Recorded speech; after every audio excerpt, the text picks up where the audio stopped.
15 minutes after 10, we are expecting other members of the council. Will you please come to the council chamber? In the meantime, let me point out this is a meeting of the city of Los Angeles on the 27th day of October, the year 2000. There are 15 council districts in the city. The regular meeting days are Tuesday, Wednesdays, and Fridays. We are currently being viewed by cable subscribers throughout the Los Angeles area on Channel 35, and we're also being monitored by council phone. We do have some presentations, and we'll start with those. Michael, do you have your presentation? Yeah, it's ready.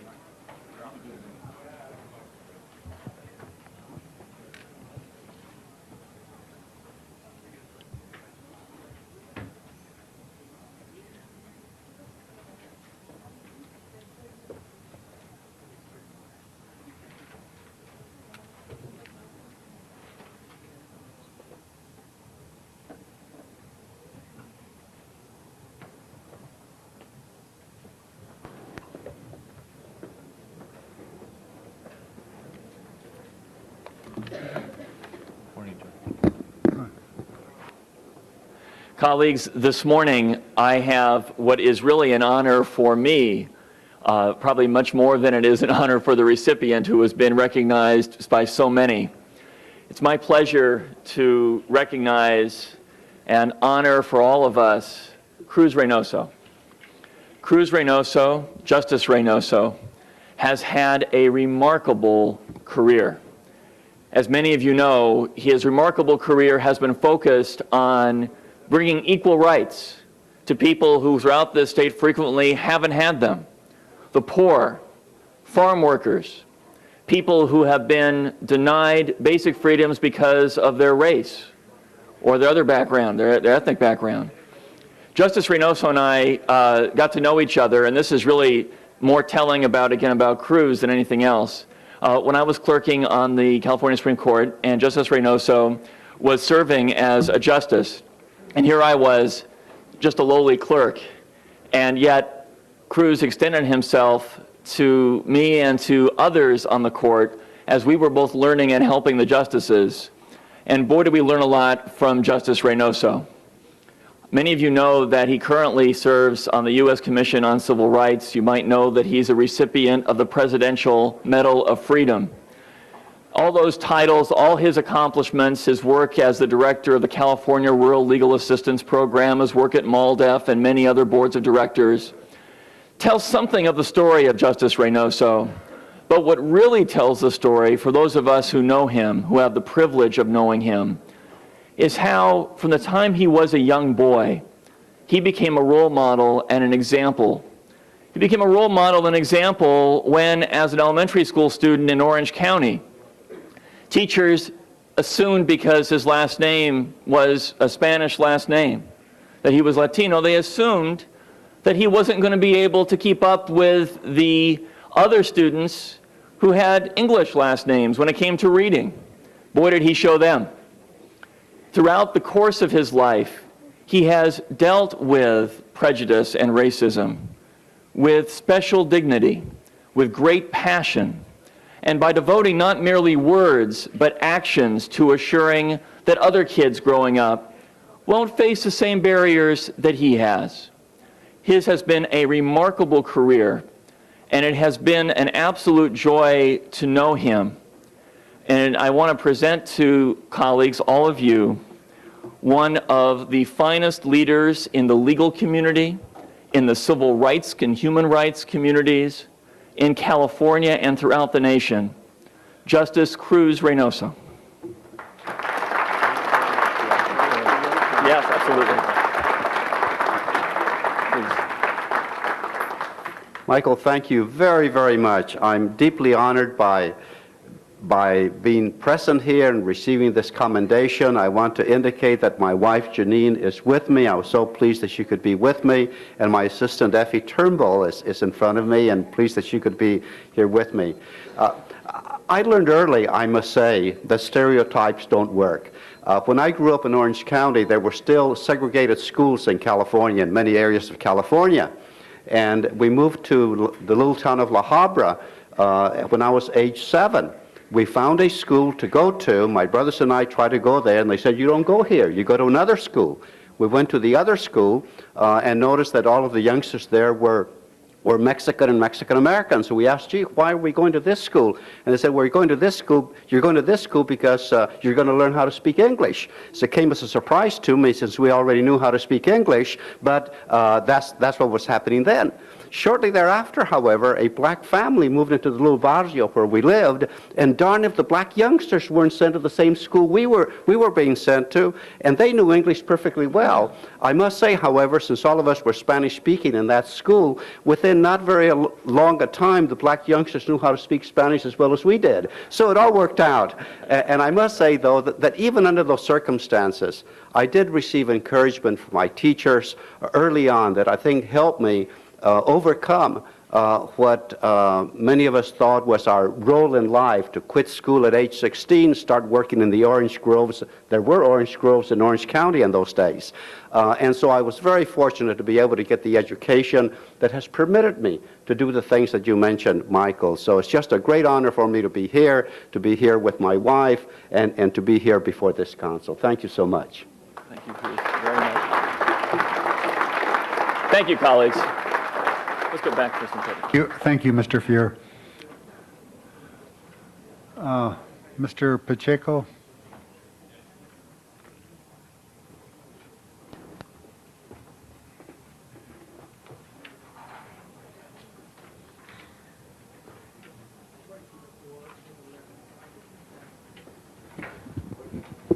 Good morning, Mr. President and colleagues. I'm here to announce and reflect upon the Day of the Dead as is celebrated in our community. It's Dia de los Muertos for all of you who don't speak English. It's celebrated on November 2nd, traditionally in the Mexican community, and it's a time when Mexican families basically share and reflect on the passing of their relatives by going to the cemeteries, visiting the graves, cleaning and perhaps painting headstones, arranging flowers, especially flowers of the dead, marigolds, and lighting candles. In many Mexican homes, people construct their own altars dedicated to the spirits of their deceased loved ones. The altars range from very simple to the very elaborate, and are usually filled with objects that provided pleasure to the departed person in their life, including their favorite food or drink. When it comes to a deceased child, the altars often include toys, candy, and other sweets. The altars or ofrendas as they are called, also usually contain objects made from sugar or sugar sculpture known as alfenig. These objects may be small animals such as lambs, miniature plates of food, small coffins, often with pop-up skeletons, and of course the sugar skull or calavera. At this time, I want to bring up Sam Luna, who's going to talk to us a little bit about the celebration that's going to be occurring at El Pueblo. Good morning, members of the City Council. Thank you for having me here this morning. Just want to personally invite all of you to come to our celebration on November 2nd. It is an all-day event. It is really the beginning of a series of traditional events now that we will have there at the Pueblo. And it is a wonderful event that has an emphasis on children and families. We will have art workshops and storytelling and face painting, and it's really it's called Day of the Dead, but it's really a celebration of life and a celebration of the lives of all the folks, our loved ones that have passed on. And so we would love to see the City Council come out and enjoy part of that day if you could. Also, I think part of our program this morning is we're going to, we did bring some gifts for the City Council, which is what the councilman mentioned, a skull made out of sugar, and we have brought those here. We also have some members of the community agencies that are celebrating this with us and sponsoring the event and working with us, and I know they're going to come up, and we have some certificates, and we have some Aztec dancers. I think we were going to have the Aztec dancers come up at this time. Come on up.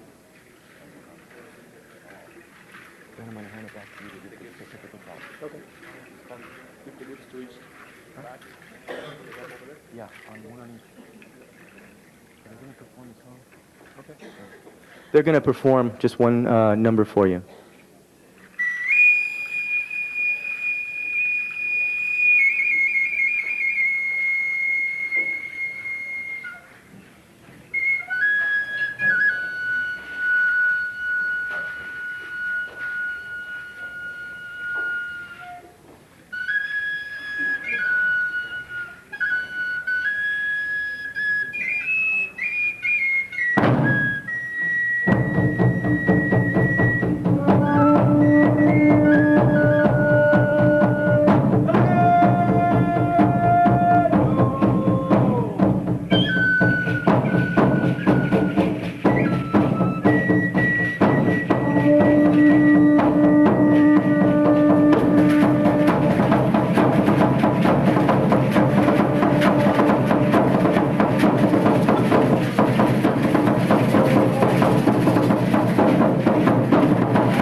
I want to thank the Aztec dancers for their presentation.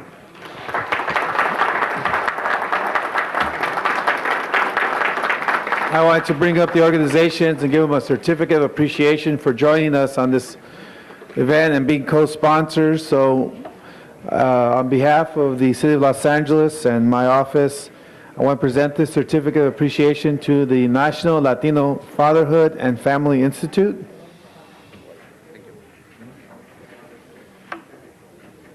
And the Los Angeles County Office of Education Head Start program.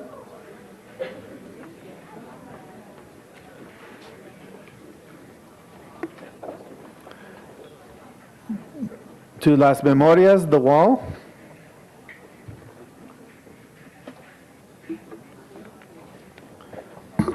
To Head Start Family Services. That's you. Oh,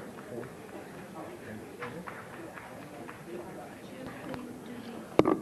To the Berendo Family Center. We'll take them after. El Centro del Pueblo.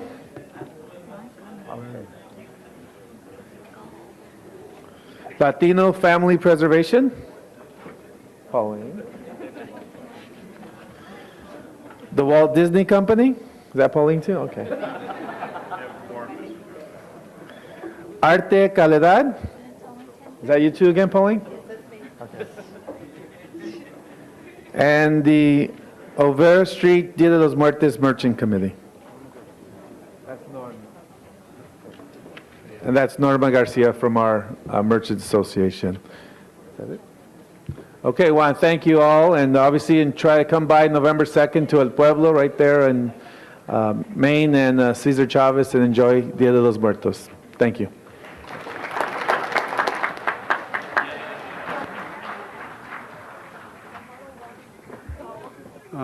Thank you, Mr. Pacheco. Call a roll. Burton, Chick, Fuhrer, Galanter, Gober, Hernandez, Holden, Miskowski, Pacheco, Petilla, Riley Thomas, Forrest, Wax, Walters, Ferraro, 10 members present and a quorum, Mr. President. Okay, the first order of business. Approval of the minutes. If there's no objections, unanimous vote. Commendatory resolutions for approval. Yeah, unanimous vote. Ms. Sikowski, you have a presentation?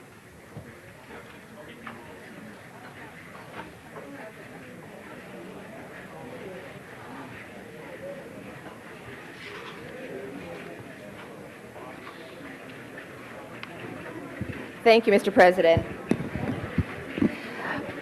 It's often we're not aware how much that the residents of Los Angeles rely on the skills that the Los Angeles Police Department provides to identify and arrest perpetrators of crime and to recognize developing trends and patterns of crime.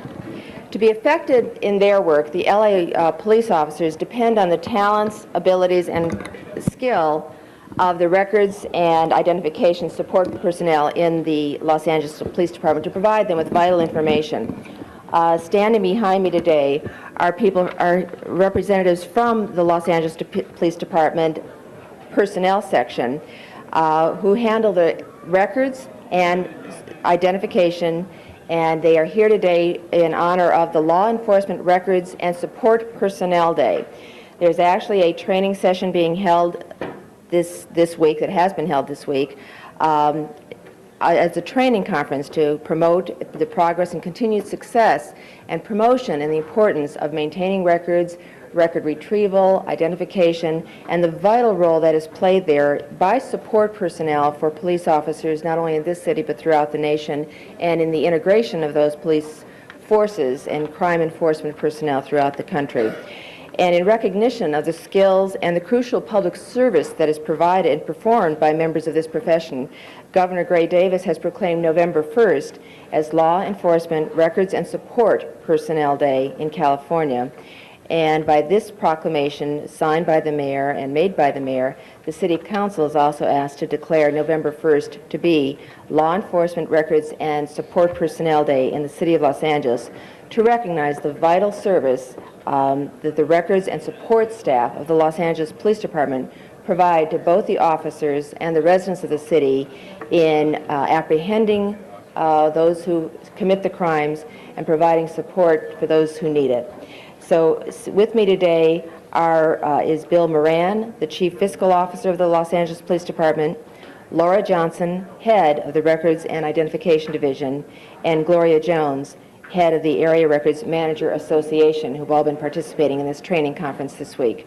So on behalf of the City Council and the Mayor, I'd like to present this resolution, which does proclaim this day Law Enforcement Records and Support Personnel Day, November 1st, in the city and the state. Bill, Gloria, Laurie. Thank you so much. Just briefly, I would like to thank all the members of the City Council present today, and especially Council Member Cindy Misikowski for recognizing the members of the department. We remain committed to providing quality service to police officers and to the citizens of the City of Los Angeles. Thank you so much. Thank you. Thank you very much. Thank you, Mr. President.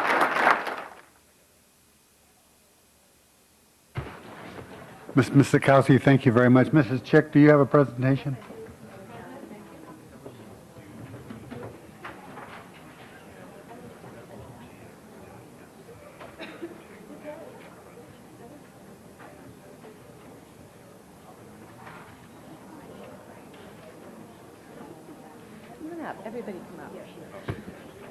We're deciding who should be up at the mic with us, and I think everyone who came down here today should. For Linda.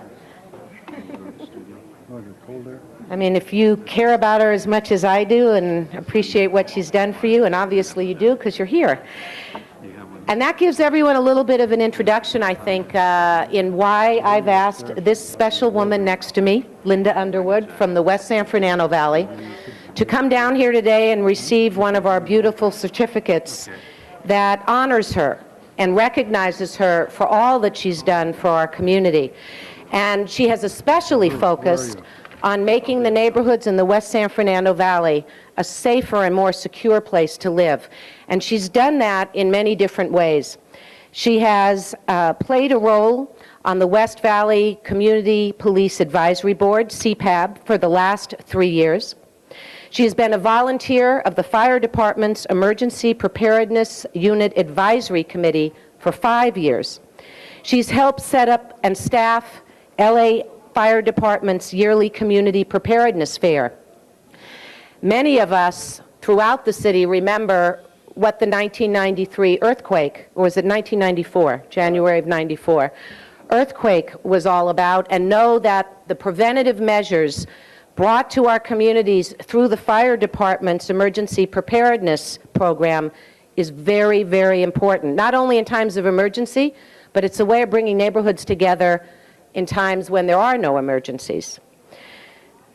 Linda has also updated rosters, maintained calendars of events, the kinds of grunt work that lots of people don't want to do because it doesn't put them in the limelight, but things don't work without it. Linda is available and ready and knows how important that work is. She's volunteered for Officer Appreciation Day and literally brought food and served it and fed officers and delivered meals to all 8 of the fire stations in our area. She participates in outreach program to bring awareness and knowledge of the good things that our fire department and our police department do for everyone who lives and works in the city. She's an asset to the 3rd Council District. She's an asset to the City of Los Angeles. She's an asset to the police and fire departments. And I'm so glad that I get to have Linda Underwood standing next to me today to present her with this certificate that talks about all the good things that you have done, and to say congratulations and thank you on behalf of the city. Thank you very much. Now, I know we have some shy people behind me. I had trouble getting them up here, but I do want to say, if any of you want to say a few words, that the mic is yours. Linda is so the kind of volunteer that wants to be behind the scenes that she's already declined saying anything herself. The Fire Department's Disaster Preparedness Unit would really like to extend our thanks to Linda and all of the help she gives us all year long. Thank you. Thank you very much. And our police department.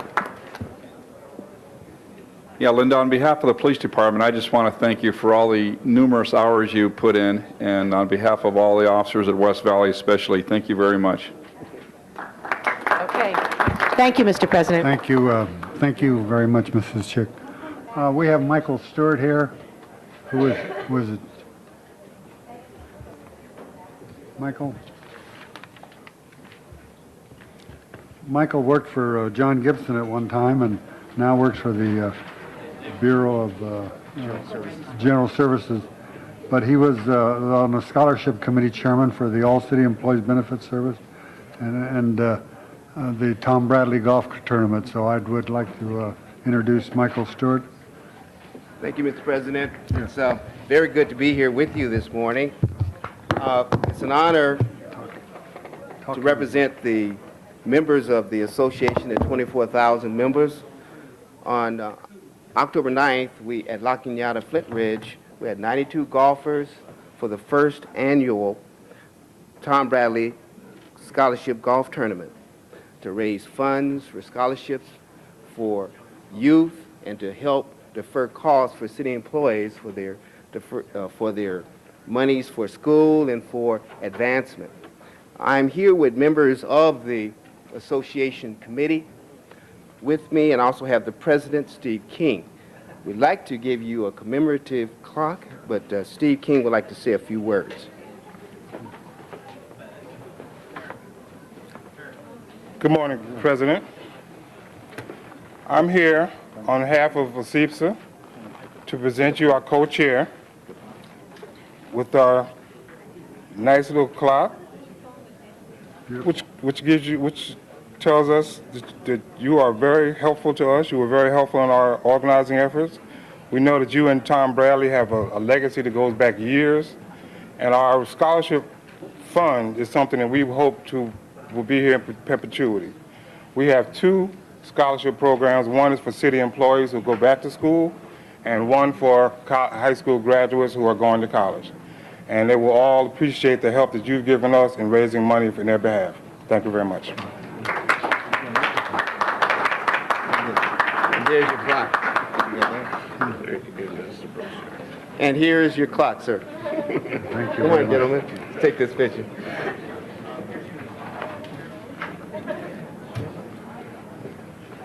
Thank you, Councilman. Thank you, Councilman. I should point out that our own Eddie Banks was on the committee. There you go. So there's a question about the committee.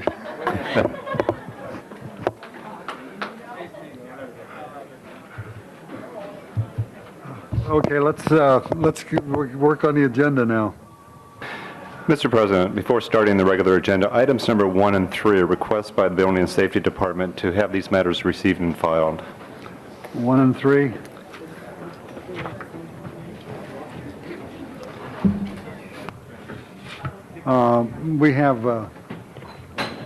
We have somebody that wants to be heard, but I don't know if the fact that we're going to receive and file has any bearing on the comments. Mr. Nash, Alden Nash, you happy with the receive and file?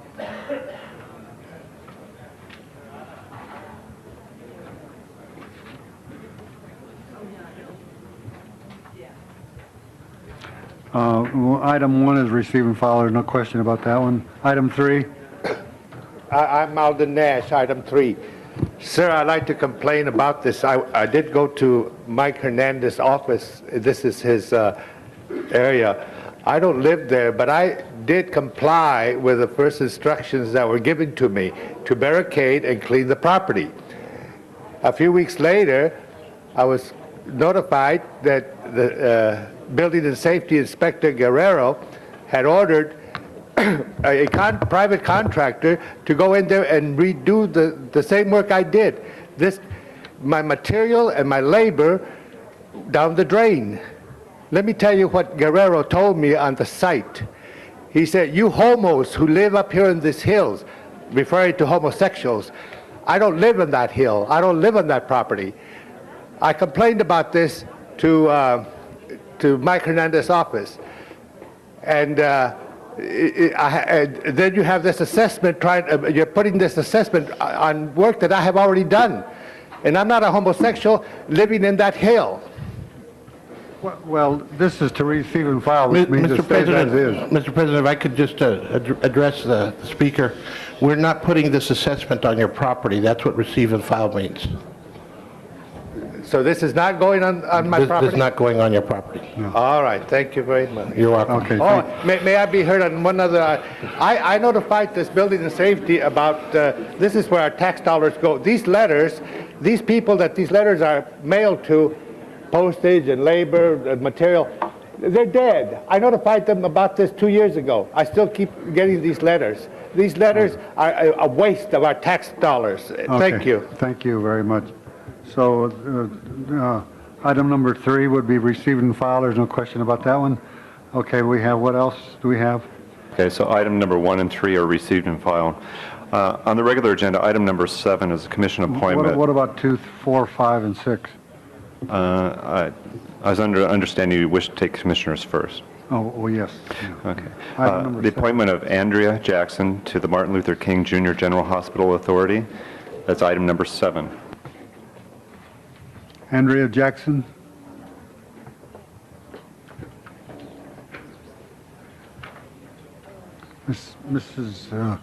Mrs. Wallers moves on the appointment. Any discussion? If not, prepare the roll. Tabulate the vote. 13 ayes.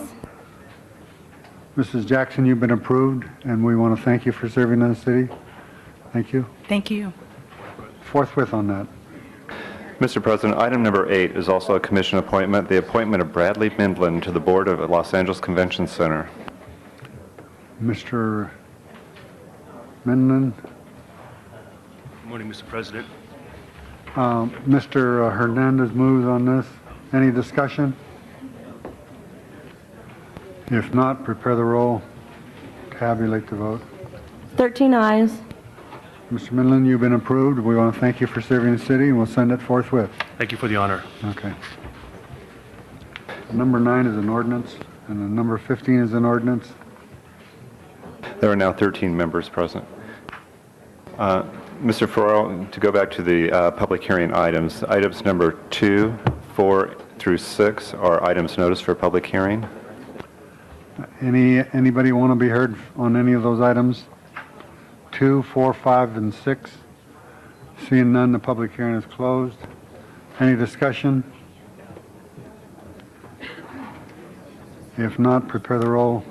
Tabulate the vote. 13 ayes. Those are approved. Next item. Mr. President, items number 9 through 14 are items for which public hearings have been held. A motion is required on item number 11, and I believe there's also a card from the public. We'll call number 11 special. We have 9, 10, 12, and 13, and 14.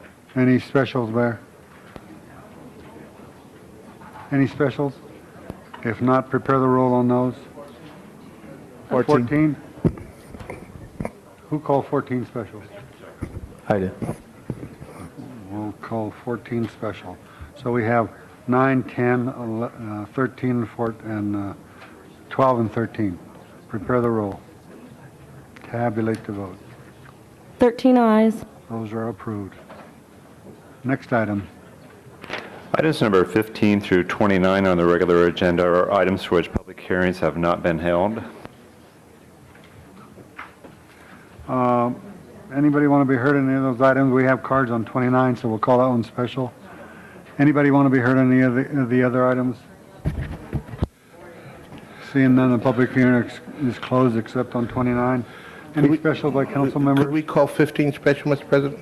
15. Yeah, 15. Any other specials? If not, prepare the roll on 16 through 28. Tabulate the vote. 13 ayes. Those are approved. Next item. Mr. President, items number 30 and 31 are closed session items. Do you wish to hold those on the desk? Yes, yes. Okay. Then item number 11 is next, called special. And there is a card on this matter. Item number 11.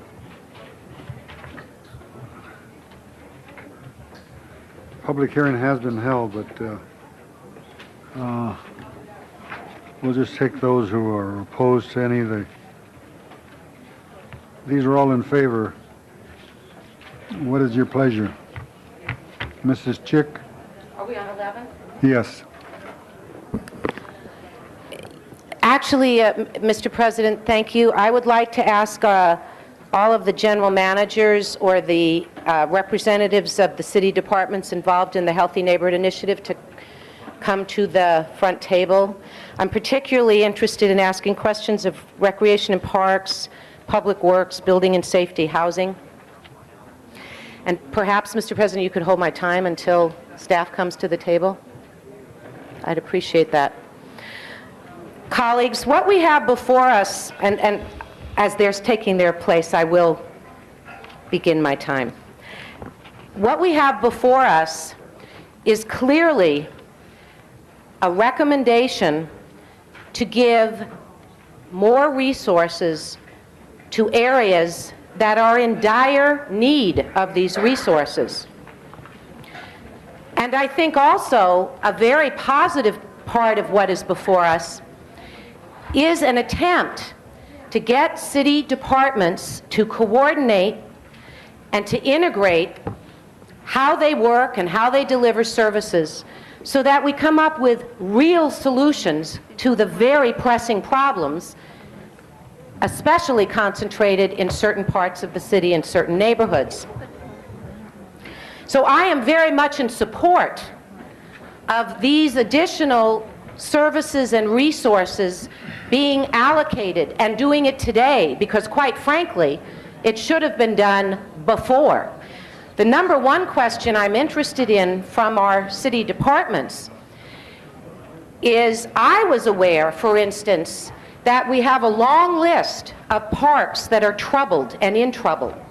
We have a program that's been in place for years called the Safe Parks Program.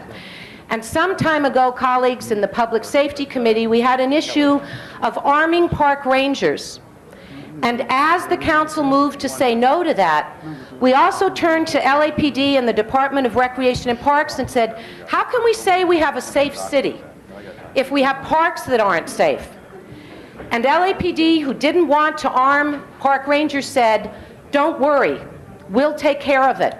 And so did Rec and Parks. And many of the parks that we're looking at today in those neighborhoods have been on the list of the Safe Parks program. And I'm curious to know, general managers and others at the table, when did you first become aware of these problems? When did you first become aware, for instance, that we had parks that had high crime rates, that had problems going on, that needed new equipment, that needed to mobilize the neighborhood and bring them into that park advisory board and help take back their neighborhood and have zero tolerance of graffiti, as Mr. Padilla is trying to achieve for his area in his amending motion today? When did we first know we didn't have enough building and safety inspectors and enough housing inspectors to make our citywide nuisance abatement program, our PACE teams from building and safety, our housing inspection program work as it's supposed All to? right, thank you, Mr. Chair. When did we find out we Mrs. had Chair. these neighborhoods in need? And why weren't these things asked for as a regular part of your budget just a handful of months ago? Okay. Yeah, you're very good at it, but why don't you give us a report? Good morning, council members, President Ferraro, Ellen Oppenheim, Recreation and Parks. I'd be happy to start with a couple of comments in response to the councilwoman's question. First off, I think, let me point out that of the 37 sites that we are targeting for class parks in the class parks program, that 22 of those sites are sites that are involved in the Safe Parks program today and where we continue to do work. And I would point out that we have increasingly, I believe, fostered a cooperative and supportive relationship with Recreation and Parks and LAPD to provide support to the facilities. We have today, LAPD has appointed a park coordinator in each of the bureaus who we work directly with on park-related issues, and I think that's helping to move us in the right direction. I would also say, in response to a couple of your points, that we recognize some of the needs that we have identified in this program in the past, and we have asked for funding for some elements. We had a very aggressive budget request in this past year. We're fortunate to receive funding for a significant number of the programs and projects that we requested. At the same time, there were other items that we were not able to have funded in that process. What's different about what we have brought forward as a part of Operation Healthy Neighborhoods from what was submitted in the budget process is that this really is an integrated program. It's an integrated program within Recreation and Parks. We've targeted 37 of the parks that are most in need. We identified that based on active current crime activity, based on high-density neighborhoods where the needs are great, particularly where we have a high preponderance of youth. and where we felt we could really make a difference by doing an integrated program that would clean up the area, that would bring increased programming, that would draw the community back into a more active level of involvement, participation, and ownership. I don't think as a department that what we had requested at the time when we did the budget submittals a year ago was as well thought out and integrated in bringing together many of these elements in a way that we've been able to do today. I think that's as a result of a number of things. I think as a department, we're doing a better job of getting on top of the pulse of the community and understanding the needs. I think we're working better with other departments as well to see where we can work seamlessly to deliver better service. And I think we're listening better to the community and understanding what the needs are. We have between 125 and 150 park advisory boards in place now working. I think we're better able to hear and translate what some of those needs are in ways that are reflected in this proposal that you have today. And this project in Class Parks is modeled after a very successful effort at Sepulveda Recreation Center that we pulled together after a very tragic incident there just a couple of months ago. And as we looked at how we had responded to that with a cleanup, with expanding the staffing, with reaching out into the community in ways that really drew people back in and changed the character of the usage of the park. We actively were able to make a significant difference in reducing the criminal activity going on in that area and the gang activity. And the parks we've selected, we've done that based on the same kinds of circumstances that we're facing today that in retrospect we see existed at Sepulveda a few months ago. So I hope that helps give you a sense of how we've put together in Recreation and Parks an integrated effort that ties with other departments. We're working very closely with LAPD, for example. We've talked actively with Bridges about how we can work together and anticipate very good complementary efforts that are possible there. We've reached out to virtually all of the other departments to talk about ways in which we can integrate, and I have, for example, a letter back from Susan Kent from the library supportive of ways in which we can work together to strengthen just the Class Parks component of it through our integrated efforts. Anybody else want to say anything on the staff? Specifically the question about the budget. Mrs. Chick, you please. There was a specific Yeah, well, I know it, but they gave us a report, and you're on the list. You're on the list. You've already done that. Oh, okay, Mrs. Walters.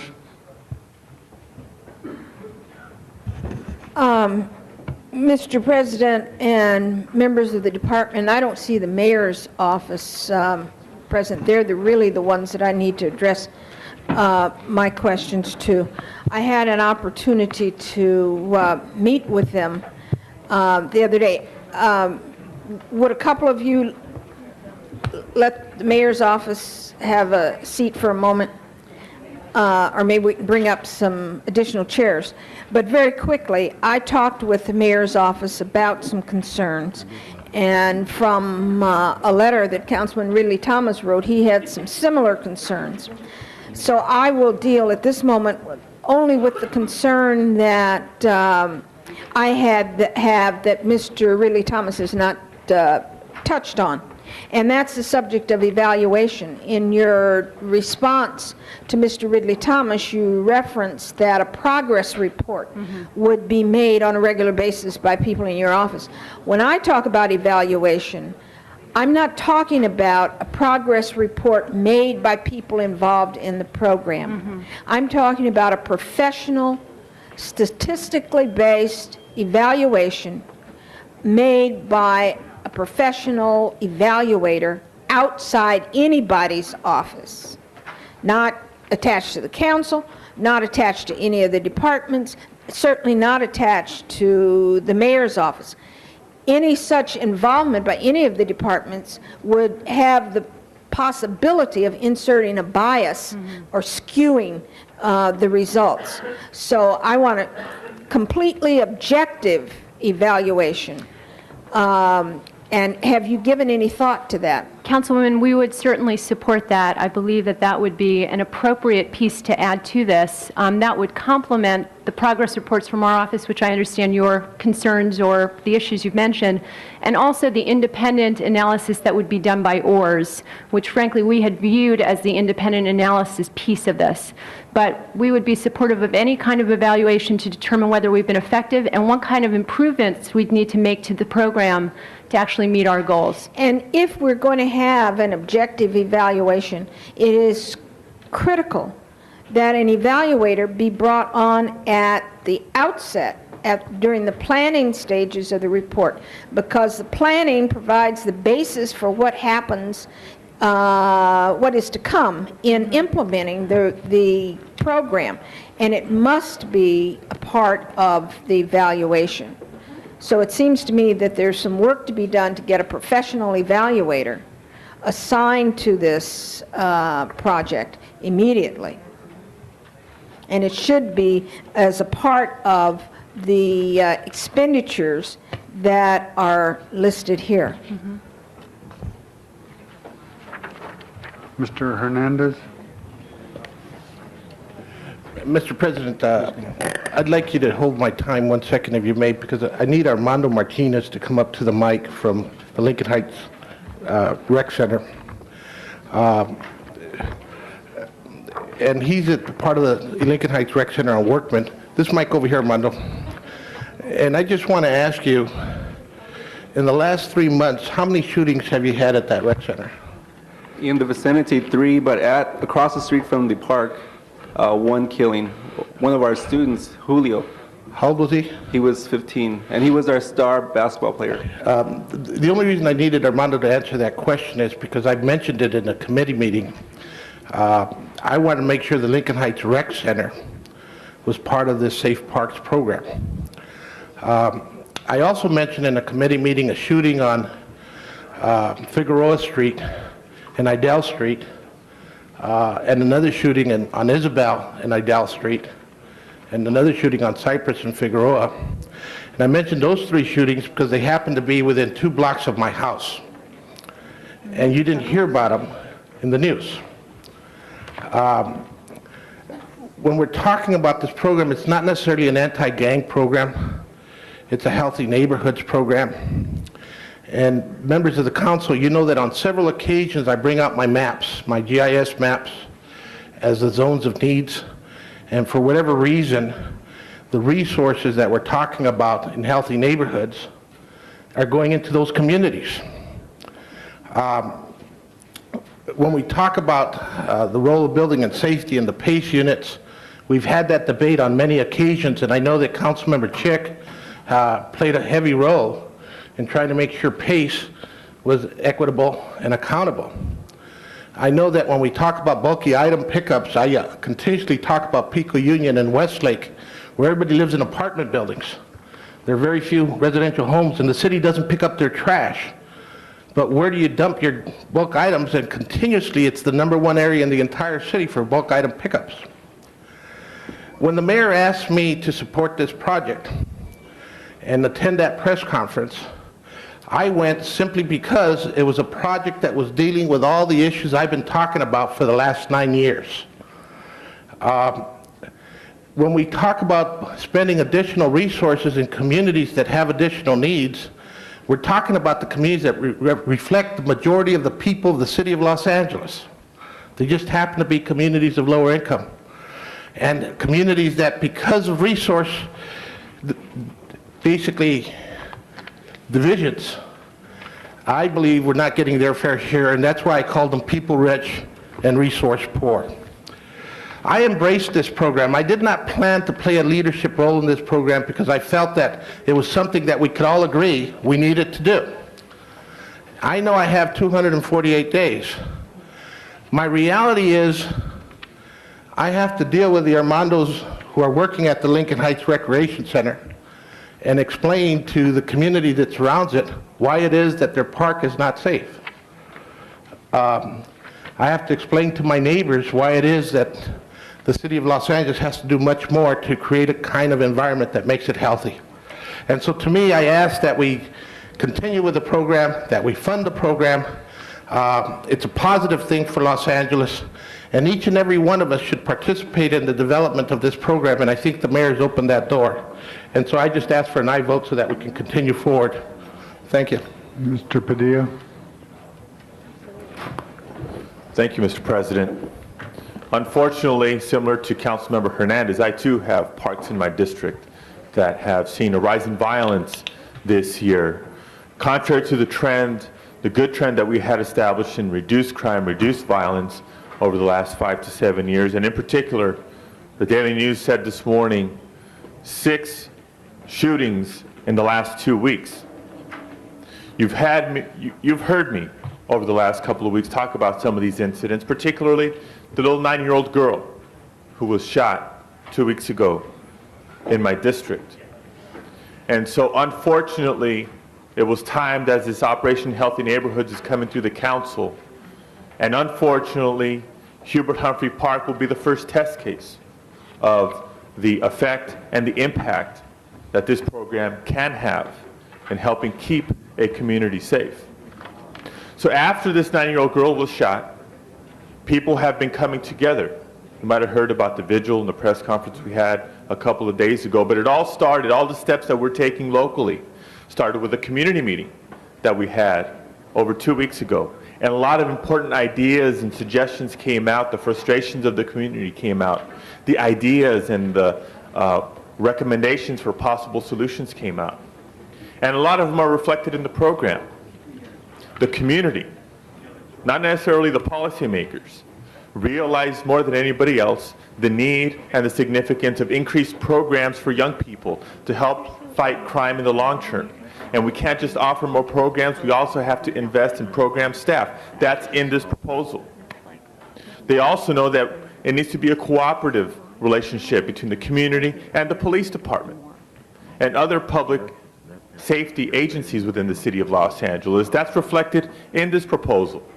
They also know that we have to focus on the basics of cleaning up the park so that it's not an inviting place for crime and criminal activity. That's in this proposal. That's the essence of this program. And the one thing they said very loudly and clearly is that we need to do more about graffiti. We do a great effort about teaching our kids about gangs and about drugs, but we don't do enough to help fight the graffiti problem. The proposal, as I read it, talks about a zero-tolerance graffiti policy at the parks. And I stop and I think that it makes no sense to have a zero-tolerance graffiti program at the park if you're going to look across the street and see the same problem. And so I'd like to move the amendment that I've introduced that provides for a zero-tolerance graffiti policy in a significant radius around the park so that we have the effect in the community, not just at the park. And I want to end with this. Okay. We've talked about this and we've offered these ideas.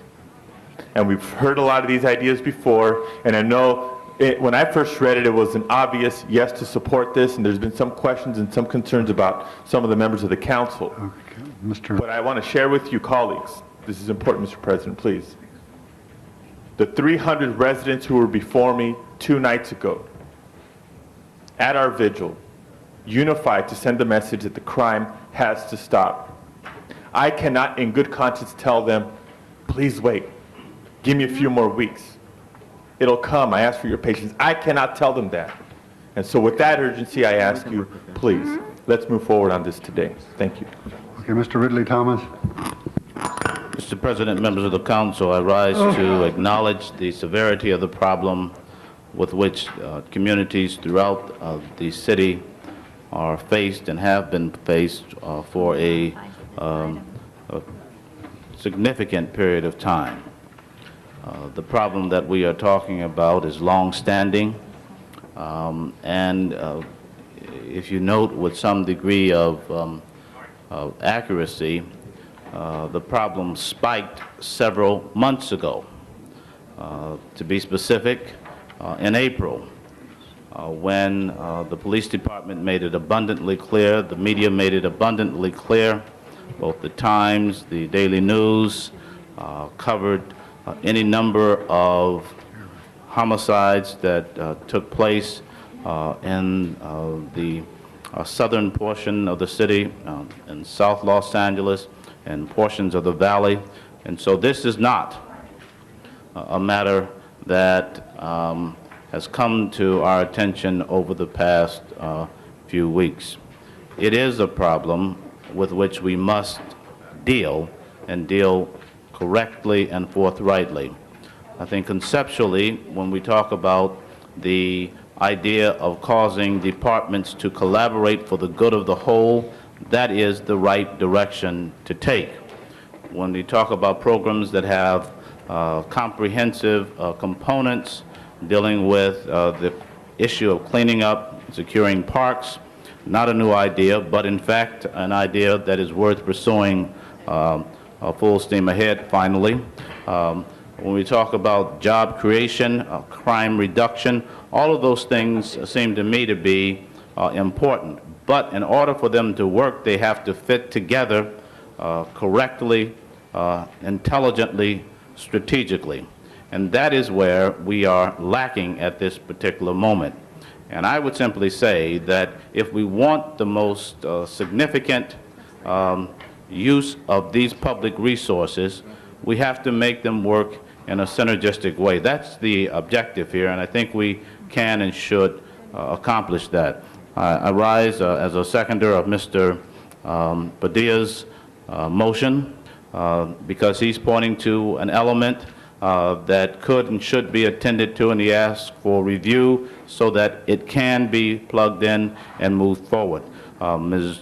Chick has raised very substantial questions, and I think the thrust of her remarks deserve our support as well. And as I look at the motion that's being introduced by Ms. Walters that she's spoken to, it seems that we all are headed in the same direction. I think we ought to get there with confidence, with clarity, and being able to give our respective constituents the kind of assurance that we are doing what needs to be done and the way that it needs to be done, and making sure that we maximize the use of the investment that we are about to make. Thank you. Thank you. Ms. Goldberg? Yes, I'd just like to call everybody's attention to, on the calendar, on the agenda, the Personnel Committee report, items number 4 and 5. Item 4 requests the mayor's office and ORS to come up with specific and measurable goals.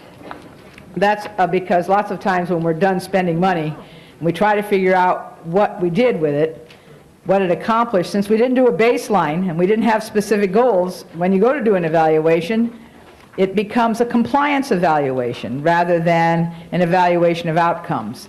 And so we're asking for outcomes that are specific and measurable to be listed as goals now. We understand not all goals will be met. This is not a trick or a game, but it turns out that when you spend money for an evaluation, if you haven't done this first, you can't do an evaluation. Then all you end up with is a compliance report, whether the money was spent at least in the categories we said we'd spend it on, and you don't get to find out what parts of this worked and what parts of it didn't work, because I can't believe any program, all of it will work. So then before you re-up it, you change the ones that weren't working. The second one is a request to reach out to the county, because as we heard this in personnel, we realized, for example, that they used to have a program of having probation officers on junior and senior high school campuses with a certain caseload.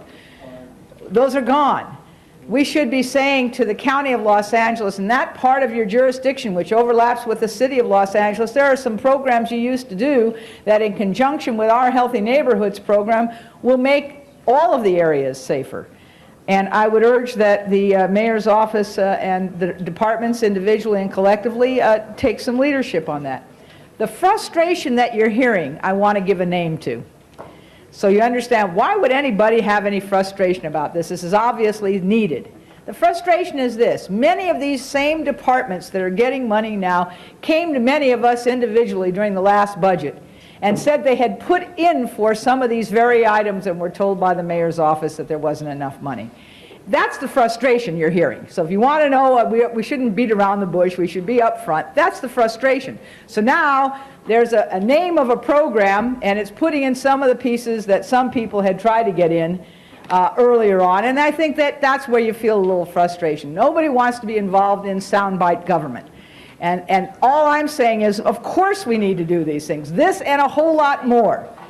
But you get frustration from us if in one setting, some of the same needs were identified, some of the same requests were made and were turned down, and in another setting, it's now, boy, this is what we need to do, and we should have been doing it all along. Well, yeah, we agree. So that's the frustration you're hearing, and I think it should be just said up front. Having said all of that, I'm going to move D, because we had the advantage of being last. So the Personnel Committee report concurs with all of the other previous committees, but also has a few other pieces like the two that I just pointed out, which I think are important. They are number 4 and number 5 under letter D on number 11. And what they do is that they try to pin down, which is very hard in anything that you do that involves service. But if we're going to be talking about particularly issues like changing crime statistics, you have to set a baseline of what you say are the crime statistics in the area now and what your goal is. If you want to talk about youth employment opportunities, you have to set a baseline of what happens before, and I use those as examples and so on down the line. Thank you. I'll second the motion. Ms. Misakowski. Thank you, Mr. President. I think a lot of what the council concerns have been about have been expressed. I think ultimately what it comes down to is linkage. We have seen ideas like this surface in the past, and we've actually seen ideas implemented by some of the departments. I think Rec and Parks took charge in one park, not only with the safe parks, but with a specific park in the Sepulveda Basin, and said there was a problem. And that problem, in terms of what happens is that there is a problem of a growing perception and a growing reality of crime in and around a neighborhood, in and around a park. And Rec and Parks went in without extra budget, without extra attention, and tried something by going in, really focusing on cleaning up a park, really focusing on creating linkages with the police department, really focused specifically. It was a trial, it was a model, and it worked. That's what's changed, if anything has, and it's a shame to say in the year 2000 that that's what's changed, that government agencies, departments in this city have learned that working together, crossing the lines, linking their resources, communicating and targeting something specifically, that's what works. And I think that that's why this program should be applauded. The city as a whole should be not applauded that it takes this late date to react to it, but that there is a focus now that says the police department noticed after years of downturn in crime and downturn in statistics, as we've now seen an upturn, we've seen an upturn in specific focus areas, in specific targeted age groups, and we need to react. And we need to react not anti-something, but pro-something.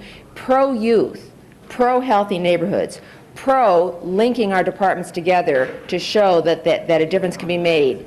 And that's what I think this program is. And I think it's absolutely right that we need to have an evaluation. We need to know what the goals will be that we want to try to achieve to see what we can measure it by.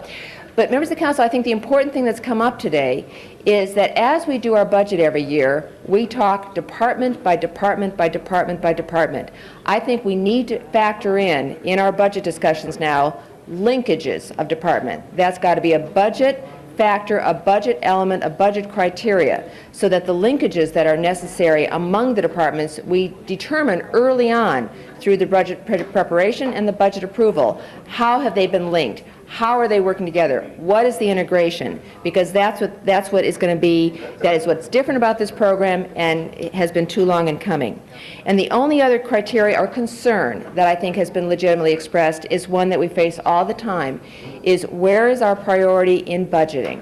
Our budget monies in a year as we start a new program, a new appropriation. We need to be cautious in a year of a lot of uncertainties that we aren't overextending or spending out our budget so that we don't have the reserve for those things that may come up. But members of the council, there's no question this was referred to 6 different committees. A number of council members, I dare say all of us or most of us, have seen it by way of committee and have no problem with the program. What we have a problem with is really why it took so long, and how are we going to measure and know that with certainty that something is going to work here, that we will know the measurement of work, and that we see this kind of cross-collaboration, cross-linkage, cross-coordination and communication constantly, not on a one idea, one program, once every couple of year idea, but this is how we ought to be working as a government constantly. And if this program starts that, then it will have been worth it. Mrs. Chick. Actually, I couldn't agree more with what my colleague just said in terms of if this program works, it couldn't be more worth it. As I said in my opening remarks, I am very much in favor of moving ahead full steam to put these resources in place. And I know I will not get my question answered today in public, so I'm not going to ask it again. But I would say that I am sorely disappointed in leaders of departments who don't fight in the budget process for the resources that they know their departments need to meet their regular mandated duties and responsibilities about delivering services throughout the city. It is no surprise that we know that there are neighborhoods and pockets in the city that have been allowed to degenerate to the point that we are in crisis emergency situation today. And colleagues, what I would like to move is we go forward. I will support my colleague, Councilmember Goldberg's recommendation. I will vote yes on Councilman Padilla's and Walter's amendments, but that we keep here in council to come back in 30 days, report to the council. We don't need to do 6 committees all over again. In 30 days back in council, we hear back on all of the remaining open items. Because what I put before you is, in fact, we don't have a program before us.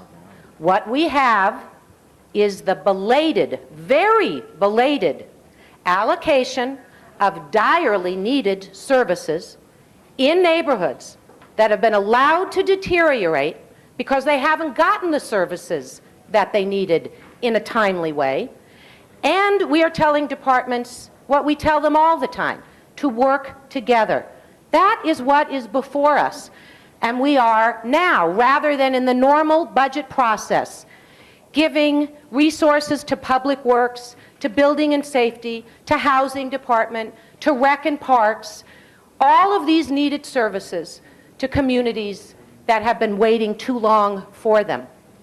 I look forward to 30 days from now hearing some of the questions answered. But Mr. Wax, earlier this week you said nothing changes around here, and that in terms of improving our collection of money owed us, that you've seen it before and you've heard the good ideas and nothing changes. I'm not going to stay silent about that. I've been here a much shorter period of time, and I've seen that dynamic as well. I've seen us beg for money in the budget for coordinated programs and services for these very communities, and we've been turned down. I will tell you, colleagues, if we had asked for these services in the budget that went through not long ago, we would have been turned down. Am I grateful that they're being given now? Yes. But I will not stay silent about government by soundbite solution. We've come up with another phony name and another phony program. The services are real, the integration is real. We've got to stop having a dysfunctional city government. Our whole government should be working this way all the time. Thank you, dear. Thank you. Mr. Holden. It's changed, the council has. I don't recognize it for the decisions they make today compared to the way they used to make. And whenever they made a commitment, they would always stick by it. It's changed a lot. But I will say this, that this program, no program is perfect. When the mayor first introduced it, Healthy Neighborhoods, we were all there in the television saying what we're going to do. And he believed, and I guess I do too, that we would have stuck by that commitment. But that doesn't mean that this is a perfect program, and it's not. Whether it be perfect before we have a final vote, chances are it will not be. But I think that should be our goal and objective. The mayor talked about the fact that, and the police chief also, that we had a lot of gang violence on the rise and drive-by shootings. He gave a whole list of reasons why we should have this program, none of which are addressed essentially in this proposal except for graffiti and pickup and so on. But I don't see one comment about, I guess drive-by shooting wouldn't be defined, but crime incidents in parks and targeted neighborhoods may be related to that as well, which means that we have to work with the people already there in those crime intervention type programs. Now, this program wouldn't see the light of day except for the fact that $2.7 million of this block grant money is coming from my district, and I'm only getting 2 parks. I mean, we should have included, and I said before, Queen Anne Park, where there is crime, there is intimidation, and Reckin Park have ignored that. Ignored it. And they provided just for 2 parks, Vineyard Park, which is peaceful park where a lot of senior citizens go on their program on a daily basis. But Queen Anne is a lot of problems. Okay, Ardmore Park, Soul Park, problems there as well. And I applaud you for considering that as one of your parks. But I see, like in the 8th district, you have, 5 parks. In the 9th district, you have 5 parks. It's not that I don't have any more parks than they have. Maybe they have, my parks are less violent. And you have 5 in the 15th district. And the list goes on. 5 in the 1st district. So you see where the inner city, where there is a lot of problems. And therefore, you do have to work with the council persons. And you have to include personnel who are involved in gang prevention as we speak. I would say, I saw Ms. Walters' motion, and I just think it's convoluted. I think it's really too much to say about who should serve on this committee to decide whether or not they're going to have an outside contracted audit. That takes up too much of the money. It's only $11 million. And I'm not voting for any amount of money that's going to go for an outside contractor for the purpose of auditing the program. In lieu of that, however, I would suggest that whatever ORS come up with, they should work with the Gang Violence and Juvenile Justice Committee. And I think that if they want to amend it for that purpose, I will take that amendment, which will be all-inclusive and also further move clause, fine. Otherwise, I think we should have a no vote on that because it's going to cost a lot of money that we should be using for the programs that we're talking about that we need. Okay, Mr. Fuhr. Thank you, Mr. President. One thing I think that distinguishes the direction in which we're headed today from prior programs, with the exception of the Bridges program, is this targets money not by 15, but to the areas where the need is most acute.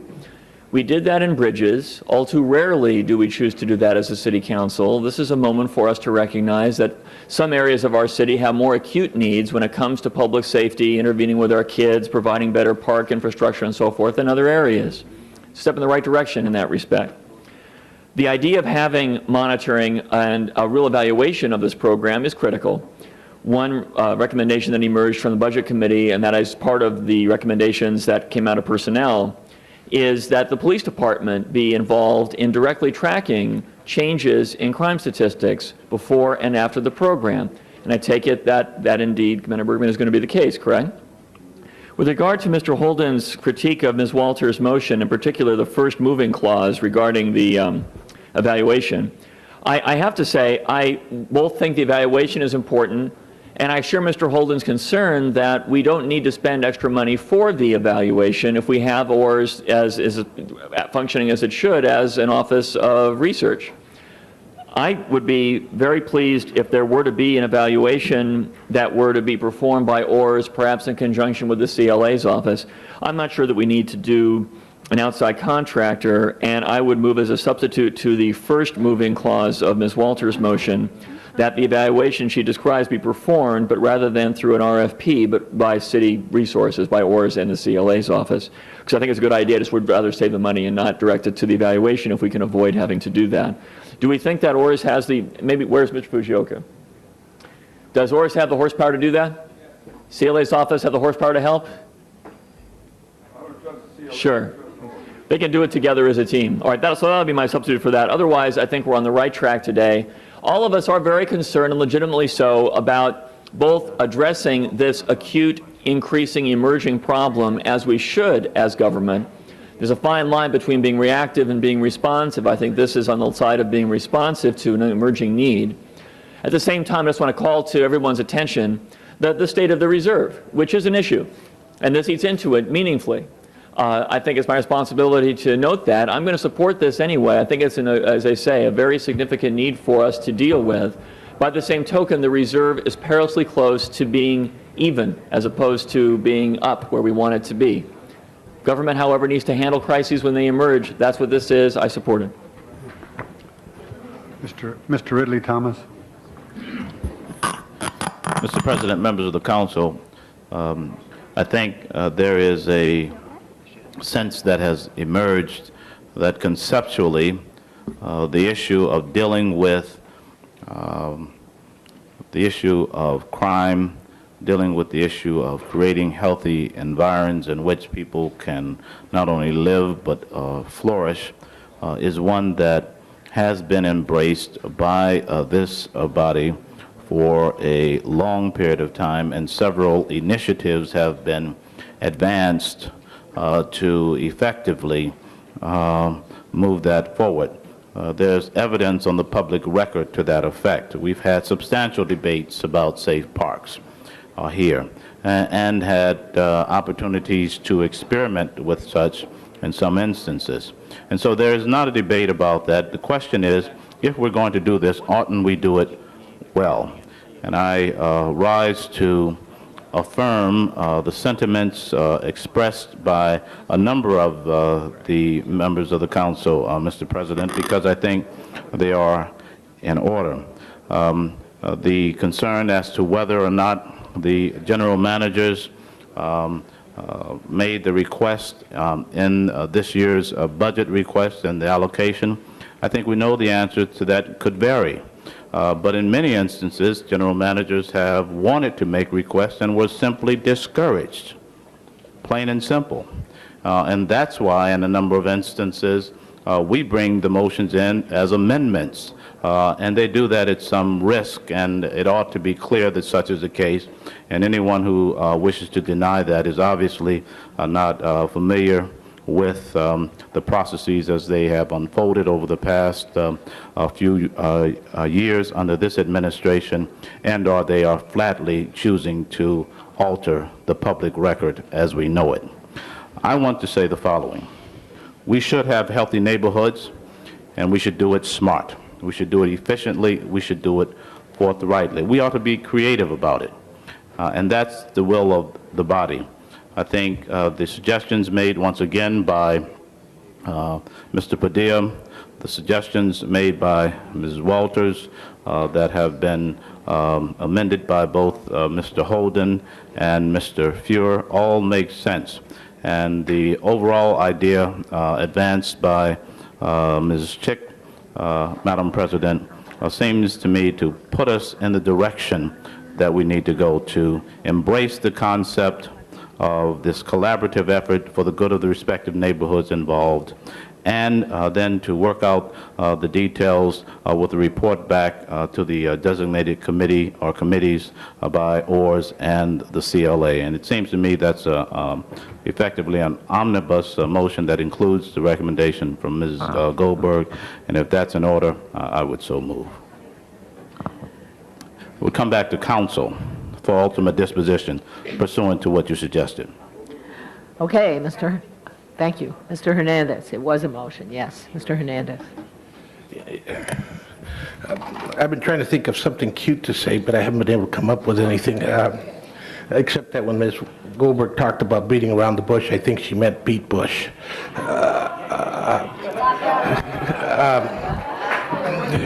Now, every now and then there's philosophical differences, I think, between the council and the mayor. And sometimes we allow those differences to kind of get in the way of progress. And I guess it's rare that we find that we're on the same page. And I'm saying that because I think we're on the same page today. And we should acknowledge that as an opportunity. I understand Ms. Walters' motion, and I will support it, but I will ask that the overall group that reviews this include the mayor's office. And if nobody has any objections, I don't have a problem.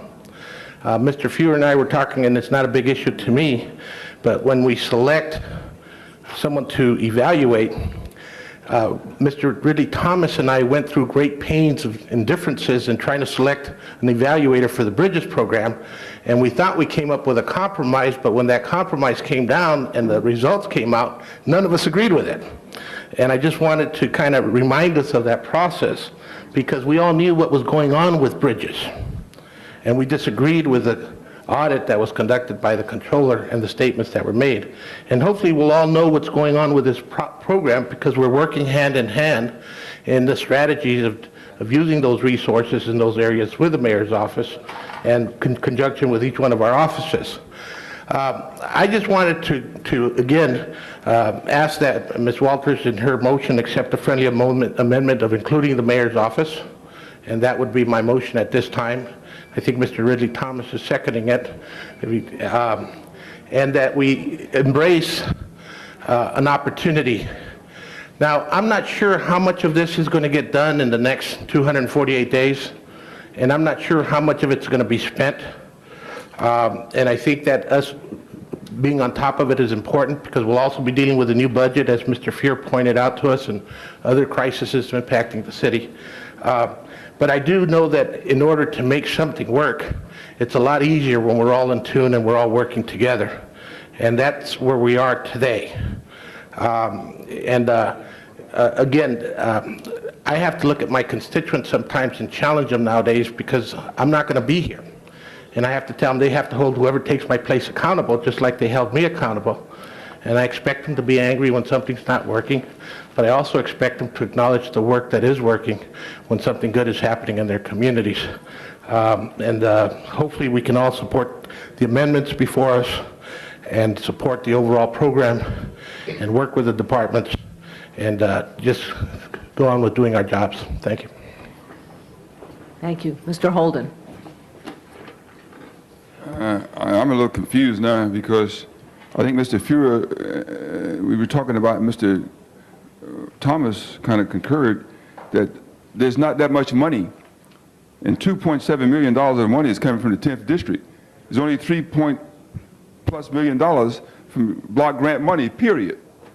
So, I mean, my district is going to support the program. I want Queen Anne included as the third park compared to some of the others with 5. I guess we can talk about that as you begin to talk to the council office according to the report.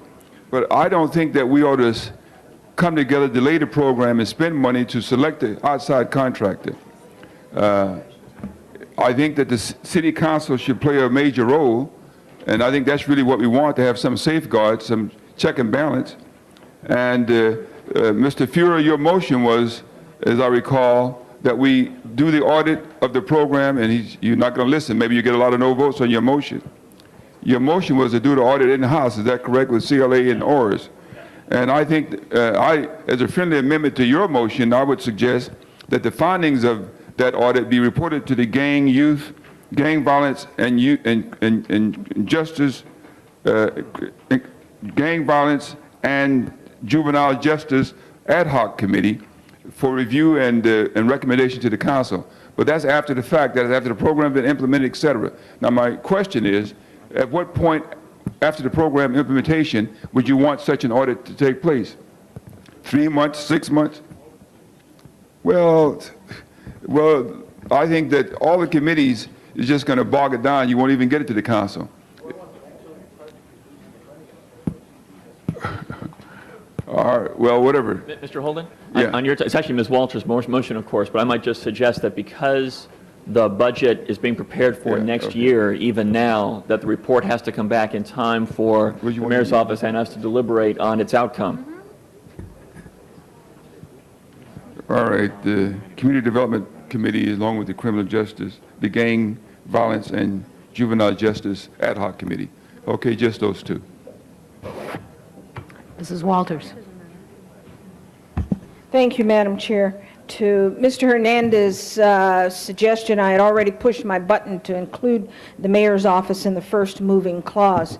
As far as the second moving clause goes, it does not require this program for the evaluation reports to go to all of these committees. It asks for the establishment of an ad hoc committee containing or including the chairs of these various committees. And the chairs of the committees would be, or the committees represented would be ad hoc on gangs, arts, health and humanities, public safety, budget and finance, personnel, and community and economic development.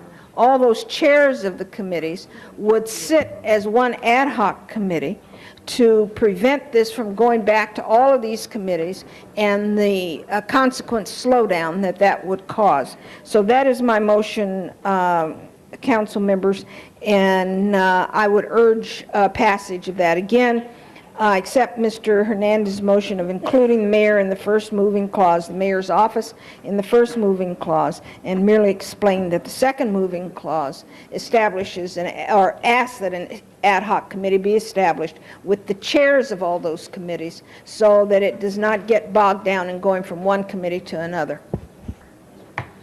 Thank you. That should help us clarify Mr. the Fuhr's situation. motion amending this, that it be an in-house evaluation, and with the assurance that that can be accomplished, I have no problem with that.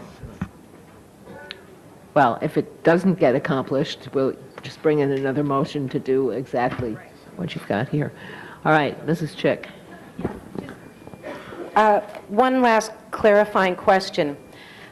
There's been a lot of discussion in committee reports about this program not impacting existing services, which would be a serious problem if it did, because we don't want to fix one thing and break something while we're doing it. I believe there are 115 positions that need to be filled to give the full amount of resources we're talking about here. So, two questions. When is this up and running? And I will not call it a program, but when are all the positions in place so that all of these services that are needed can start to be delivered? What is the expected date? Since we're talking about evaluating the results of all of these resources, we can't evaluate something till it starts. So when are all the resources going to be in place is one question. And two, how do we go forward without impacting existing resources? If 115 new positions, new people need to be hired, then we're not going to transfer from existing places because that will impact services. So we're leaving everyone where they are, and we're hiring 150 new people to put into all these different departments. If the mayor's office could explain. I'm informed that there are already lists that exist for the majority of these positions. Applicants? Applicants lists fully ready to move forward, and we've been informed of that in several of the committees that have taken place. Could you explain what that means, ready to go forward? I don't understand. Is it a list of human beings who have qualified and are just waiting to be hired? That's my understanding. Maybe. And so then in terms of when all of these positions will be filled? The second half of that, though, is that several of these positions are hiring hall positions, or a lot of them are, for example, in recreation and parks. And Ellie, you may want to speak to this as well. These are people who are ready to step forward immediately, actually, into these positions. Okay, well, it's mostly I want to know the date when all the positions will be filled and how we're going to leave existing resources intact so we don't denigrate services to other areas while we're doing this. If I might, excuse me, to help speak to that, in the case of Class Parks and the Youth Plus programs, those programs will be phased in, and we have specific calendars. We have 10 that will be starting up right away, complete It's before okay. the end of the year. That's not the question. And we'll have the staff in place to accomplish that. In a particular case where we don't have a full list available to hire off of, we have worked with the personnel department. We'll have weekly testing starting on Monday, so that we can move expeditiously to fill those positions. But the question really is, what is the date we anticipate that the full array of services will be in place? Because you can't talk about evaluation until we know that. And do we have a guarantee that staff that's existing, that's doing existing services, are not being moved over? So we're hiring 150 new people to bring these resources to communities in need. My understanding is that with existing civil service lists, with people's names already on the list who are eligible and qualified to take these positions, that can happen very quickly. I can't give you an exact date, but my expectation is that it's the next several weeks, not several months. So the next several weeks that we would There'll be have some these hire- 115 positions? There'll be a significant amount of hiring going on in the next few weeks to the extent that there are lists. As Ms. Oppenheim points out, there are some situations in which they'll have to be tests that are given, and obviously that'll take a little bit And training, is there longer. training that will be needed before these people will be able to do what they know? What they'll be assigned, or are we taking existing staff and putting them in these positions and putting the new people? Actually, in some situations, there will be movement of existing staff into these positions with a backfilling of new staff into more straightforward positions. So some positions will be left vacant and need to be backfilled? No, to the extent that there is movement of a position, of a person to a new position, that will only occur once we have hired someone to take their position. So there will be no net vacancy. Okay? The other half of this that I want to mention is that we have in fact phased this in, and we can give you a schedule recognizing that there is a difference in hiring schedule depending on which positions we're talking about. Thank you. I would All right. be interested in knowing Sure. when people will be in place. All right, Mr. Ridley Thomas. Madam President, members of the council, the motions that have been offered that form the consensus that I think we have reached have only been reinforced by the last couple of questions and responses. It seems to me that it's reasonably apparent that the program is evolving, to be mild about it. To put it more bluntly, it is being made up as we are going along. There's a paper trail to evidence that. Is there something wrong with that? It depends on your particular point of view. But to try and make it appear as though the answers are already there, these questions are superfluous in some fashion, is not helpful to helping to facilitate a good, a solid, a worthwhile, defensible program.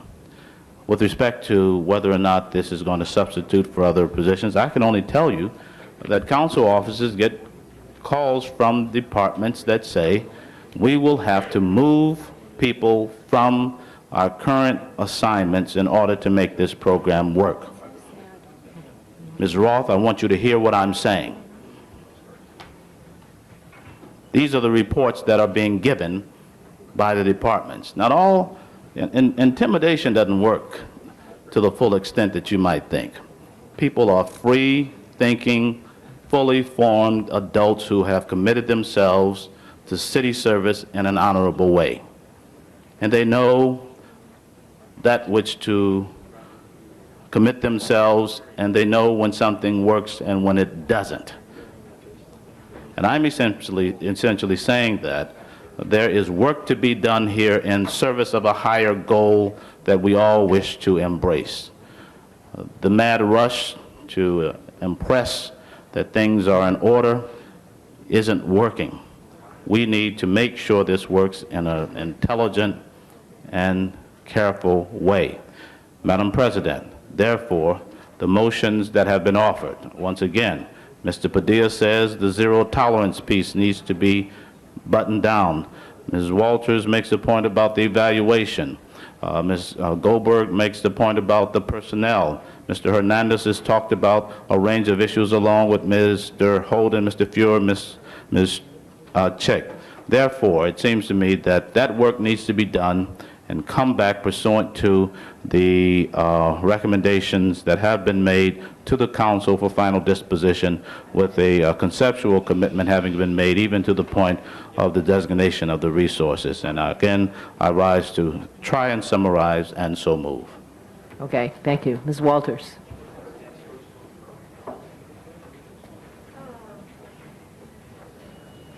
I'm fine. I think this was possibly just not removed. Oh, I know the reason I asked for this. Somebody was saying, I believe Ms. Chick was saying that about positions that are expected to be hired and the evaluation. And a date to begin this. We need an evaluation to get off the ground before anybody is hired. We need an evaluation to be involved with what's going on at this point. the planning and coordination of that needs to be, it's essential that it begin occurring today, not waiting until folks are ready to be hired and the program to start up, however gradually or however short a time that might be. But we need that evaluation piece to get started right now. I would think that with ORS and the CLA doing the evaluation, that could begin immediately. Okay. I don't hear ORS or CLA. Is that possible? To begin the evaluation now before any persons are hired? Setting the measures and the goals. While it's in the planning stages? I know you have a lot on your plate.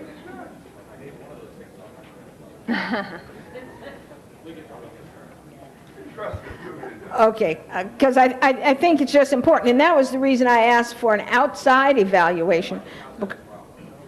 Yeah, well, Mr. Fuhrer amended the outside out.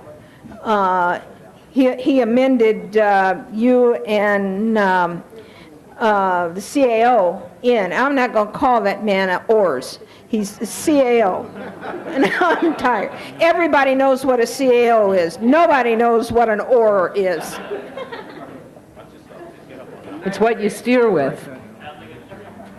So Mr. Fuhrer amended that, the outside evaluator out of the motion.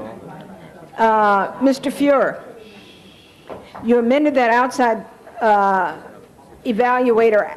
You removed that from the motion, but the CLA says they should also have the outside person.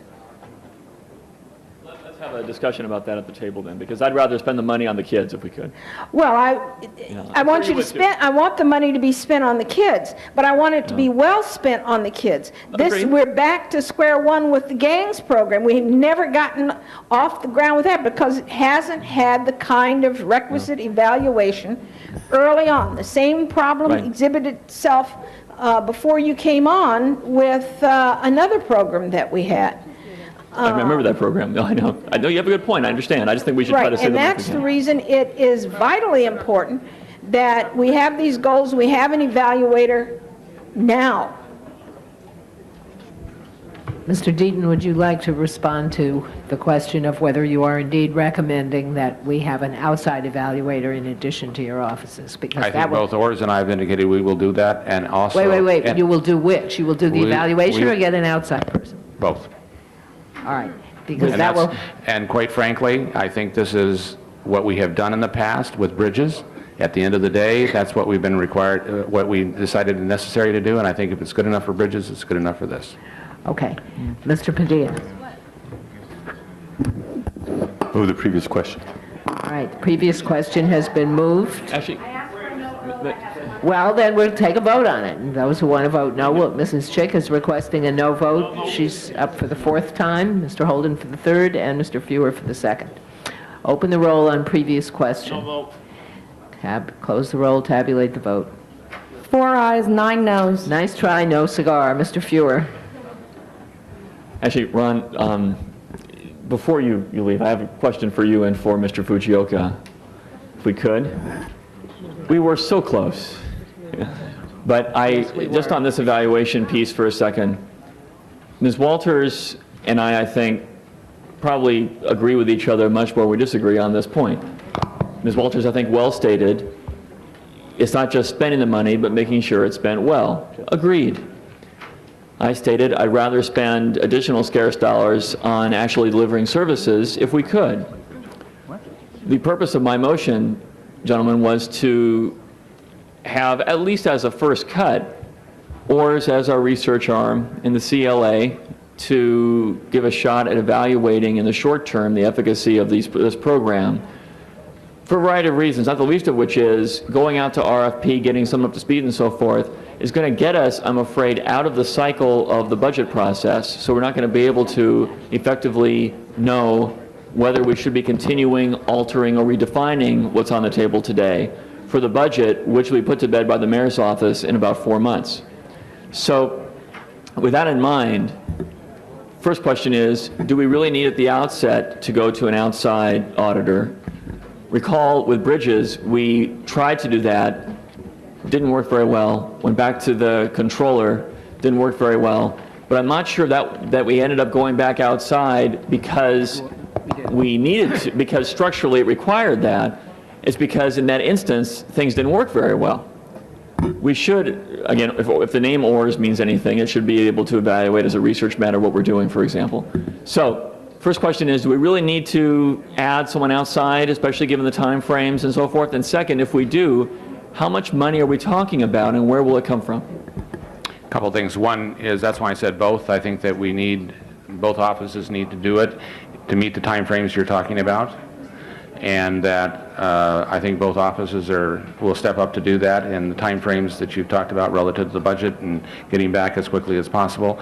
Second thing, though, is this, one of the concerns has been with this program is how does it interface with a variety of other programs? Agreed. Not the least of which was bridges and some other of those.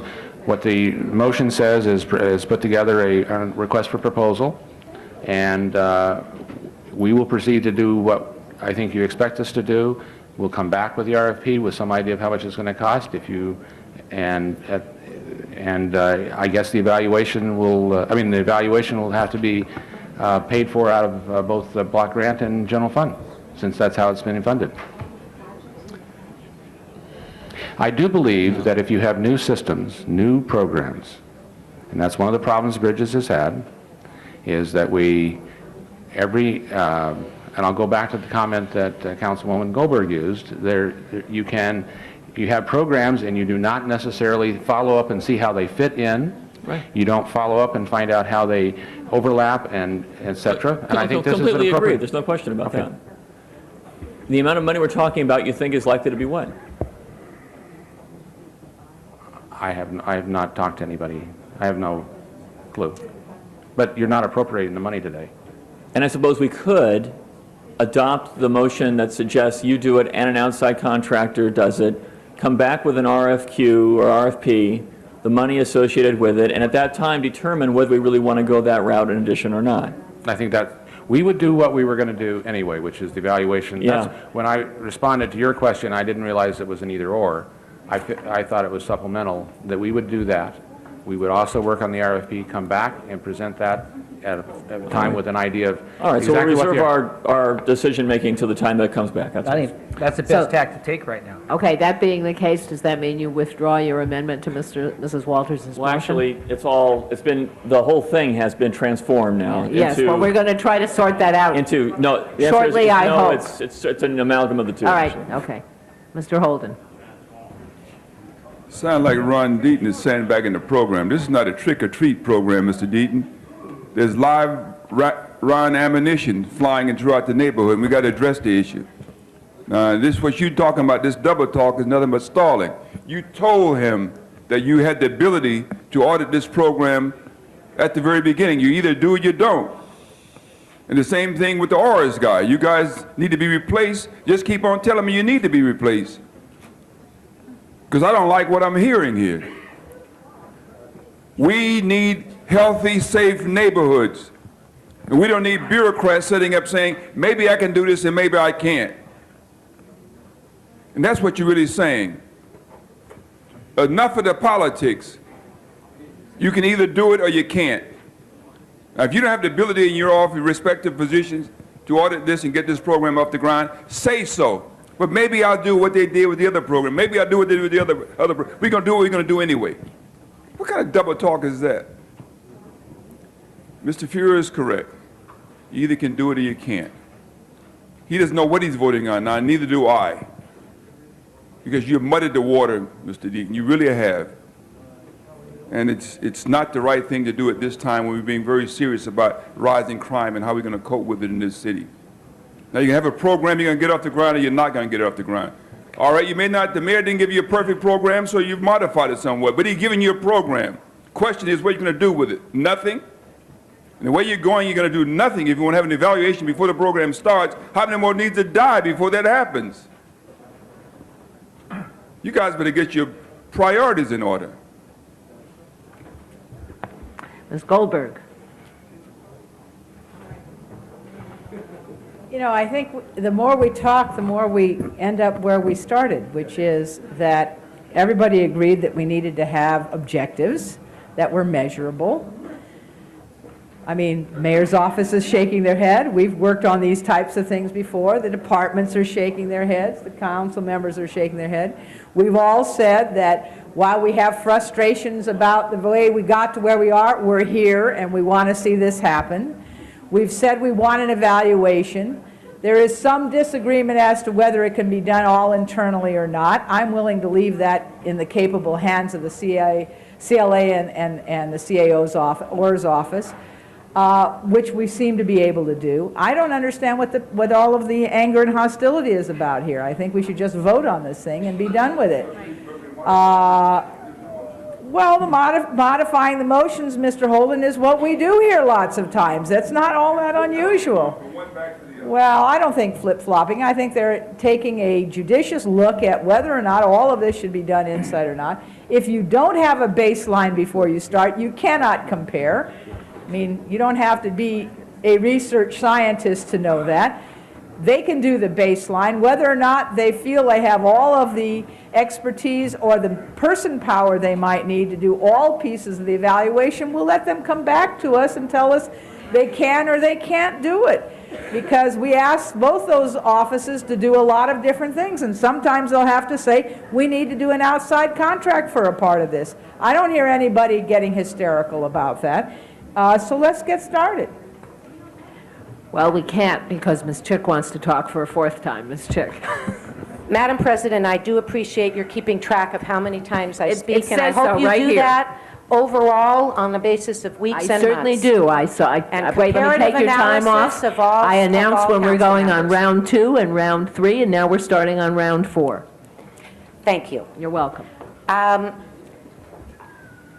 I think we are about ready to vote, and I do just want to point out, colleagues, that we wouldn't be having this argument about evaluation if we all agreed and realized that we don't have a program before us, that what we have is giving a lot of needed resources to a whole bunch of city departments. And quite frankly, I think there's no question that it's going to be successful. Because what, after all, are we looking at? We're going to look at, are there more youth programs added to parks? The answer is going to be yes. Are there physical improvements made to parks? The answer is going to be yes. Is there graffiti removed? Are there bulky items picked up? Is there abandoned trash picked up? The answer will be yes. Why? Because we are giving more needed services to departments to do in communities what they should be doing all over the city. But it's been presented to us with a name, it's been presented to us with a program, and therefore seeing if this works makes sense. Mr. Feuer, I thought, had a good idea. Really what we're saying here is, the theory is if we give all these resources, are we going to reduce crime and make parks safer? And we probably could evaluate that piece simply by looking at crime statistics before and crime statistics after. But I think it's clear that some of the details of this will come forward later. What I would like to add, Mr. Deaton and Mr. Fujioka, is in the information that you're bringing back, that you also take a look at these 115 positions. I'm most interested to hear which ones are filled when, if we are backfilling and taking people from other programs, and if that's causing any problems and leaving holes where we're taking them from. I think that's important to see in terms of assessing the results of all of these resources. We need to know when they start and whether we're denigrating other services. Thank you. All right, thank you. We are now ready to vote, except before we do that, if somebody has left a package over by the telephones, you need to get it out of there before we have a suspicious-looking something over there. And if it belongs to somebody, take it away. If it doesn't, security's about to take it away. Well, it must be somebody's purse, but somebody needs to go and get their purse. All right, we are now ready to try to sort through the multiplicity of motions that we have before us.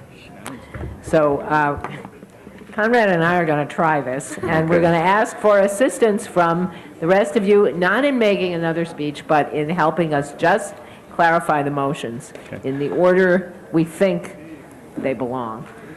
The latest motion is Mr. Ridley Thomas.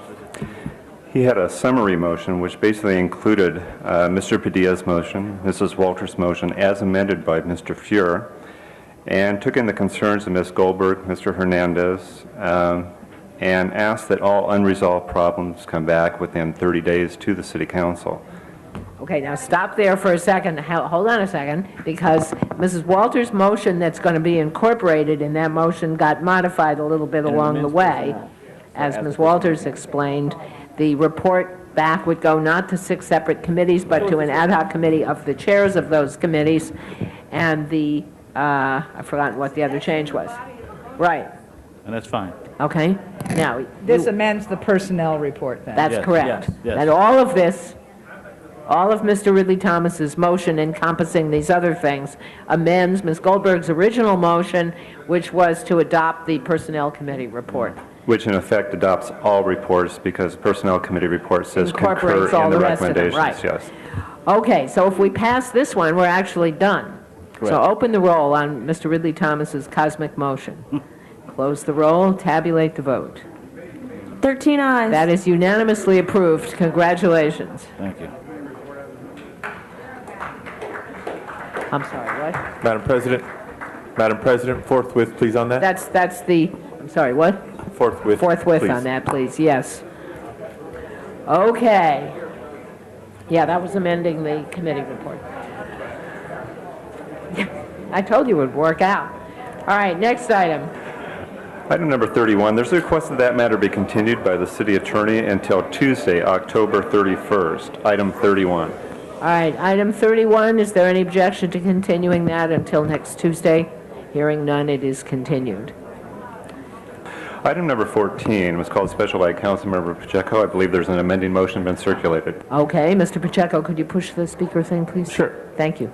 Go ahead. Madam President, colleagues, wanted to make a technical amendment to the motion to authorize the general manager to basically begin the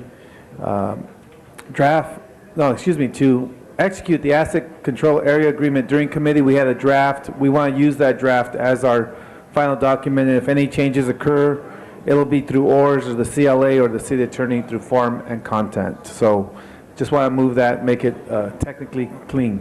All right, so there being, Mr. Hernandez.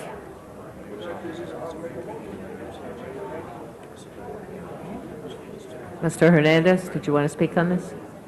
On item 15, Madam. 14? No, 50. Okay, hold on.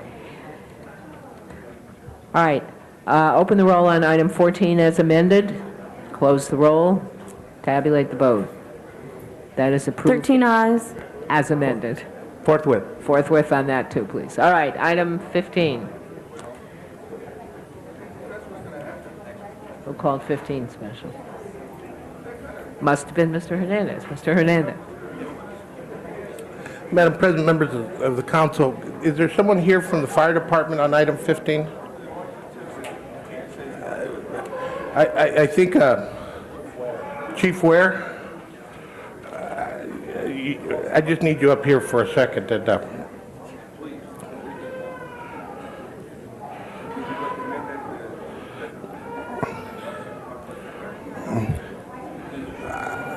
I just wanted to ask some questions and Wait, hold on a second. It's getting very noisy back here. Can we pipe down a little bit? we're Go ahead. either celebrating the passage of item 11 or item 14. I'm not sure which one. I'm not sure either, but it's... Chief Ware, the question I have is a very fundamental question because we're trying to fill a need by these temporary hires up to 8 months. Yes, sir. And currently, and not just currently, but since 1974, the fire department's been under consent decree. That consent decree, from my perspective, was not inclusionary of women. And so now that we're moving to basically fill this void with temporary hires, my question is, how does it comply with that consent decree, and how does it take into account this council's position in terms of the inclusionary of women as part of the hiring practices? Because if you put someone in a temporary position over an 8-month period, then they are in a position to become a permanent employee. That's more the nature of my question, and I'd like to have for the record your answer. Okay, well, it's my understanding of the consent decree, and I think you're absolutely right. The consent decree does not address the issues of females, and or that females are not addressed in the consent decree. The people that we are hiring, it's my understanding, and perhaps the personnel department can elaborate on it. We hope that these people will eventually become firefighters. We would like them to transition into the fire department. I am not exactly sure at this point if we have any females in this mix of the first 50 we're going to hire, and perhaps the personnel department could answer that question. Will the personnel please answer that question? Phyllis Lyons, Public Safety Division, the Personnel Department. We had very few women in the mix to begin with, unfortunately, and the very few that we had, I believe there were approximately 4, did not pass the PAT. So there are no women that have been referred to the fire department for this emergency class. That was not the answer I wanted to hear. Me either. Members of the council, there's a reason we had to enter a consent decree, and one of the primary issues on that consent decree was the residence requirement. Is the residence requirement going to be applied to in the 50 that are coming in? The residency requirement is not applicable to the temporary class of paramedic. That is not the answer I wanted to hear. Members of the council, I just wanted to point out, and again, I would, at this point, point out we're talking about a group of 50, and they're coming in on a temporary basis at a time when we're trying to deal with, I think, some modifications of the consent decree because of the residence requirement and how it is that we truly try and hire Angelenos as part of our department. And again, I don't have a problem with looking at the residency requirement, how it's being applied, what is real residency versus what is temporary residency. My concerns is that this particular action of temporary hires is going to basically undo some processes that are in place for a purpose of trying to create some equity in terms of the people who work for the fire department. And I understand the need. It's a tremendous need. I just don't understand how it is that our processes continue to basically not be able to fulfill the policy statements of this council. Councilman, of the numbers of people that were referred to the fire department for these temporary appointments, 47%, which is close to our goal of 50%, are minority individuals. Unfortunately, women did not come through to the extent that we would have liked. We now have 2 more classes to fill, one in January and another one in March, and we continually strive to recruit qualified minorities and women, and we will continue to do that to improve those numbers. I will then ask that we basically amend the report that's before us, because I probably won't be here when the 8-month term is over, to include an evaluation of who is being proposed to permanently be hired from that pool of this particular group. And that evaluation include the residency requirement. It also include our policy towards hiring women, and that it be taken into account before permanent status is granted to any employees. This cannot be viewed as a tool to go around the policies set by the council and the agreements reached with the federal government in regards to our hiring practices. And I just want that to be part of the report, and that report be given back to this council before permanent status is even considered or offered to any of these employees. Okay. Ms. Mizikowski. Thank you, Madam President. I couldn't agree more with what Mr. Hernandez said. We entered into a consent decree in the 70s to deal with an issue in this matter.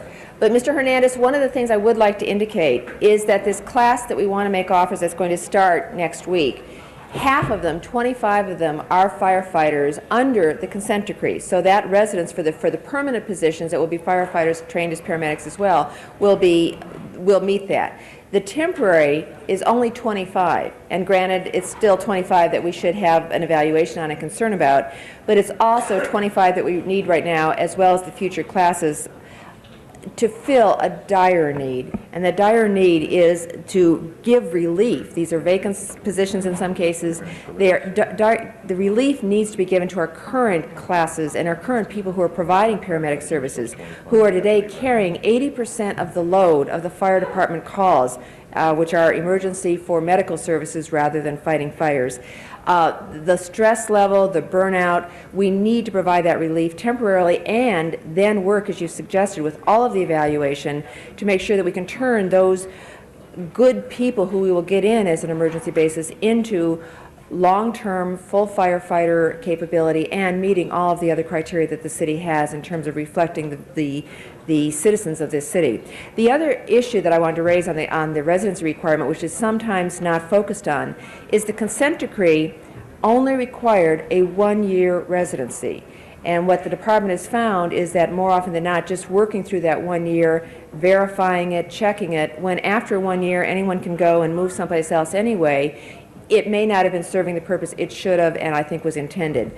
So it created an impediment for 1 year that may or may not have been of any value anyway. The more important thing is the balance of who becomes permanent firefighter paramedics in our system, and that does reflect the city in terms of gender balance, racial balance, ethnic, and all other issues. And that, striving for that and evaluating it, it makes sense. But members of the council, this is one of those issues where we looked at a need, we responded to the need. I commend the departments when we act on item 15 today, which is the recommendation from personnel on creating this temporary classification, and the special council meeting item, which actually gives us the resolution authority. There are people ready to start, and we are in desperate need of them. So let's get them started, and then let's look seriously at the implications and certainty that we are turning these temporary people into permanent assets and that they are reflective of what we need to be accomplishing in the city. Ms. Chick. Yes. Colleagues, I believe we are about to vote yes on this item, but once again, very similarly to what was just before us, there's a question to be asked and answered. How did we get to this situation today? How did we get into an emergency crisis situation today with inadequate paramedics in the city of Los Angeles? I mean, government seems to be great at reacting to crises and emergencies, but somehow we can't get our act together to anticipate such basic, essential, important needs as paramedic resources. In 1995, the Public Safety Committee introduced a motion asking for the fire department to come forward with a comprehensive report on enhancing emergency medical services, especially, of course, paramedic staffing. We waited months and months and months at that time, and we finally received an interim report. No final action was taken because there were no final recommendations. In the 99-2000 budget, without anyone behind me from the fire department, I came forward and advocated $2 million in the unappropriated budget to meet paramedic training and staffing needs. And that money was turned down. That money was turned down by management of the department. I was told it wasn't possible to fix the problem. We couldn't do it fast enough. We couldn't use the money. How did we get to this situation today when 6 months ago the head of the fire department came before us and told us the budget that was being requested and granted was adequate? How come this came as a surprise? Since 1993, because crime is important and we need to make the city safe, we gave needed resources to the police department on the backs of the fire department, which is just as essential to the well-being of the city. It's not a rhetorical question. I will sit down and be interested to hear. How is it that we didn't address this problem in an effective way sooner, and now we're in a crisis situation with stopgap measures, once again, another problem in the city? I don't think there's any one thing we can point at to say this is what brought us to this situation. It's a combination of things. Your 1995 report or request, I'm being perfectly honest with you, Councilwoman, I don't remember that, and if we didn't answer you, then I apologize. I think the fact is how we got here, we're here, and we need to solve the problem, and we want to do it. And we're going to, And but- with your assistance, we will. Thank you. It's Right. Mr. Padilla's turn now. Thank you, Madam President. It's come up a couple of times, but I don't think the direct question has been asked. Is this policy in conflict with the consent decree requirements, or has the federal government signed off on allowing the city to do this? And please hold my time. As Councilman Hernandez said, we've had the consent decree since the 1970s. Prior to, about 10 years ago, we had a class of paramedic, single-function paramedic. And 10 years ago, the class of paramedic and firefighter were consolidated. When we only had a single-function paramedic, it was not covered by the consent decree. So it has been the city attorney's position that the single-function paramedic is not covered by the consent decree because it wasn't previously. So in your opinion, this is not circumventing that requirement, whether be it through the consent decree or through council policy? No, sir, it's not, Okay, not thank at you all. very much. Well, I do want to say that I was, and I still am prepared to vote no on this today for the purpose of carrying it over for a week. I now see we're down to less than 12 members. Because I don't see this just as a problem with the paramedics. I don't see it just as a problem with the fire department and firefighters, but also with the police department and other departments where it's applicable, where we're having shortages in recruitment, in hiring people to do arguably the most important jobs in this city. And I hear, and I think the article that I read recently pertained more to the police department than the fire department, but I will assume that it also applies, that we have, short of successful recruitment efforts and programs that go throughout the state, go throughout the country, and we're putting a lot of dollars in those programs. And I, for one, have a lot of outstanding questions as to what efforts we're doing to recruit within the city and at all levels of the hiring process, the recruitment, the yield of applications, and finally the retention once they go through that process. So I'm glad this is going to be held over for one more week so that we have an opportunity to have these discussions, because in the long term, I think it's most appropriate to have the firefighters and the police officers and the paramedics on and on and on who serve the city of Los Angeles to truly be part of the city of Los Angeles. Thank you. Thank you, Mr. Padilla. I just want to invite you to the EERC meetings. We've, yesterday, for example, had a lengthy discussion of some of the issues in the proposed contract with the firefighters that deal with exactly this issue. And believe me, they're not easy. Ms. Goldberg. Well, you know, the reason we didn't get any women is very simple. We told them they had to be firefighters at the end of the period. There are plenty of single-function paramedic women that would have come in a minute. And once you say that, it isn't clear to me that we aren't circumventing the consent decree. See, if you really have them be single-function and they stay single-function, then you're right. They're not covered by the consent decree, but then we'd be getting women. Okay? And we'd probably be getting other folks as well, but we didn't do that. So we're saying when it's convenient to us that it is not under the consent decree, because we're hiring them as temporary single function, but then we let them know in the interview and in the announcement that at the end of the temporary position, if they want to be fired, then they have to become firefighters. That's why you do the PAT test. Otherwise, for paramedics, do we have a PAT test? We gave them the old paramedic PAT test, not the firefighter. So you have women who are paramedics who couldn't pass the PAT test? Yes. To be a paramedic? Yes. Well, where are they coming from? I don't know. What's on that PAT test? Because see, this in committee, I was assured that there were 4 women, so that's why we just went ahead. That would have been a significant increase for our fire department to have 4 women in any class. But now you say none of them passed the PAT test. What did they have to do that they couldn't do it? There were two components of the test. One was an upper body strength cape pull. To be a paramedic. Yes, for the lifting component of the job. What our research staff did is they went back and looked at what was being done for paramedic when we had the single function paramedic class.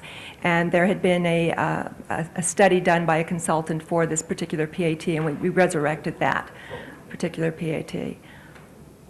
And so there's And it upper consisted of body an upper body strength. and also an endurance running up and down the steps kind of test, yes. Well, I'm inclined to think that maybe we need to have another look at this, because I'm uncomfortable with us doing it both ways. See, I didn't have any problem with your saying this was a single-function paramedic and therefore not covered by the consent decree. But if we intend to require them all to become firefighters, then that should be covered by the consent decree. Otherwise, we have a loophole here where you could end up getting a whole undermining of the consent decree. In order for them to become firefighters, they will take the firefighter examination. I understand that, I understand that, but that doesn't mean that they have fulfilled the other things which we've exempted them from, residency and whatever. They must meet the residency requirement to be appointed as a firefighter. But how about to be appointed as a paramedic? To be appointed as a temporary paramedic, they do not have to meet the residency requirement. But in order to be appointed as a permanent firefighter, they must meet. So while they're being a paramedic, they got to move into the city if they don't live here already. That would be the case, yes, ma'am. Oh, I see.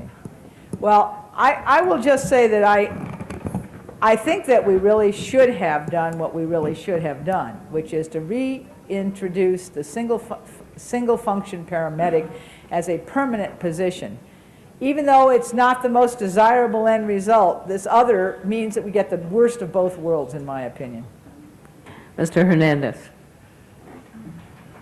Members of the council, and I'm glad we had this discussion. I think it brought to light some of the issues that are facing the city. When I was talking about, I have a neighbor who grew up in my neighborhood for the last 22 years, and I happen to know that because I lived there, and I knew him when he was a little kid, and I just watched him grow. And they had a crisis in their family, and the reality is their father took ill, and they lost their home, and they had another home in Alhambra, so that's where they moved, and it happened to be the year that he was applying to be a firefighter. And so he did not meet the residency requirement according to the personnel department when they went to investigate. And I was willing to write affidavits, do whatever it took, because I knew this kid, and I thought that that's what the residency requirement was looking for. But the way we interpreted the residency requirement, he was not eligible. And after he passed several of the tests. And so I understand us trying to modify it. Because on the other end, people will move in just to become firefighters during the period that they're checking residency. And I think that defeats the purpose of the requirement in the first place. So I understand why we're trying to modify it. I don't understand this process. And it's because I would think that a temporary position would give us an opportunity to try and give people the kind of training and put them in positions where they could become permanent firefighters, but I would think that we would create a greater emphasis on complying with some of the policies of the city. And by that I mean the consent decree, which is a legal mandate, as well as the position this council took in 1995. Chief Ware, I'm sorry, you probably weren't the chief in 95, I don't know. But many of your chiefs were very much aware of the hearings that were being held by the Personnel Committee, and I happened to sit on it, but we spent many hours. Excuse me, I understand what you're talking about now. Yes, I remember that. We spent many hours dealing with the gender issues. Yes, we did. And the fire department's processes for hiring firefighters and how it was that those processes impacted our abilities to hire women. And there was a lot of dialogue. And I cannot support this today. And I think that this discussion's been excellent, but it doesn't basically comply with what the rules and regulations I want to see put in place for purposes of giving Angelenos an opportunity to have a fire department that's more reflective of its community. Councilman, we will certainly work with the fire department to go back to those women who took that test and see what we can do to assist them and mentor any other women through this process, because you're right, with a temporary appointment, we do have the opportunity to do that, and we will. Mr. Ridley Thomas. Madam President, members of the council, there are several important questions that continue to be raised, which gives us pause as to whether or not we should move forward with this, and I'm a little concerned about that. But more fundamental than that is the observation made by one colleague who, I guess, evoked a response from the chief by saying, we can't deal with the past, we are where we are now. Did I misquote you, Chief Ware? I'm sorry, sir, could you repeat that? At one point, you said we can't deal with the past, we have to deal with what we need to deal with now and go forward. Is that not correct? That was early on in the The conversation. second half of it is correct. I think it's important, we have to be aware of what's happened in the past, but I think we have to move forward too, Yes. and learn from the past. And Right, well, that's the point on which we agree. We shouldn't really ignore the past. And one point at which I might be inclined to differ with you, Ms. Chick, is the department's response, the department's responses to us are not necessarily their own. And we might as well come clean with each other about this. Often enough, department heads have been inclined to make suggestions and recommendations and have been explicitly discouraged by the mayor and/or his staff. Now, we all know that this isn't a new issue.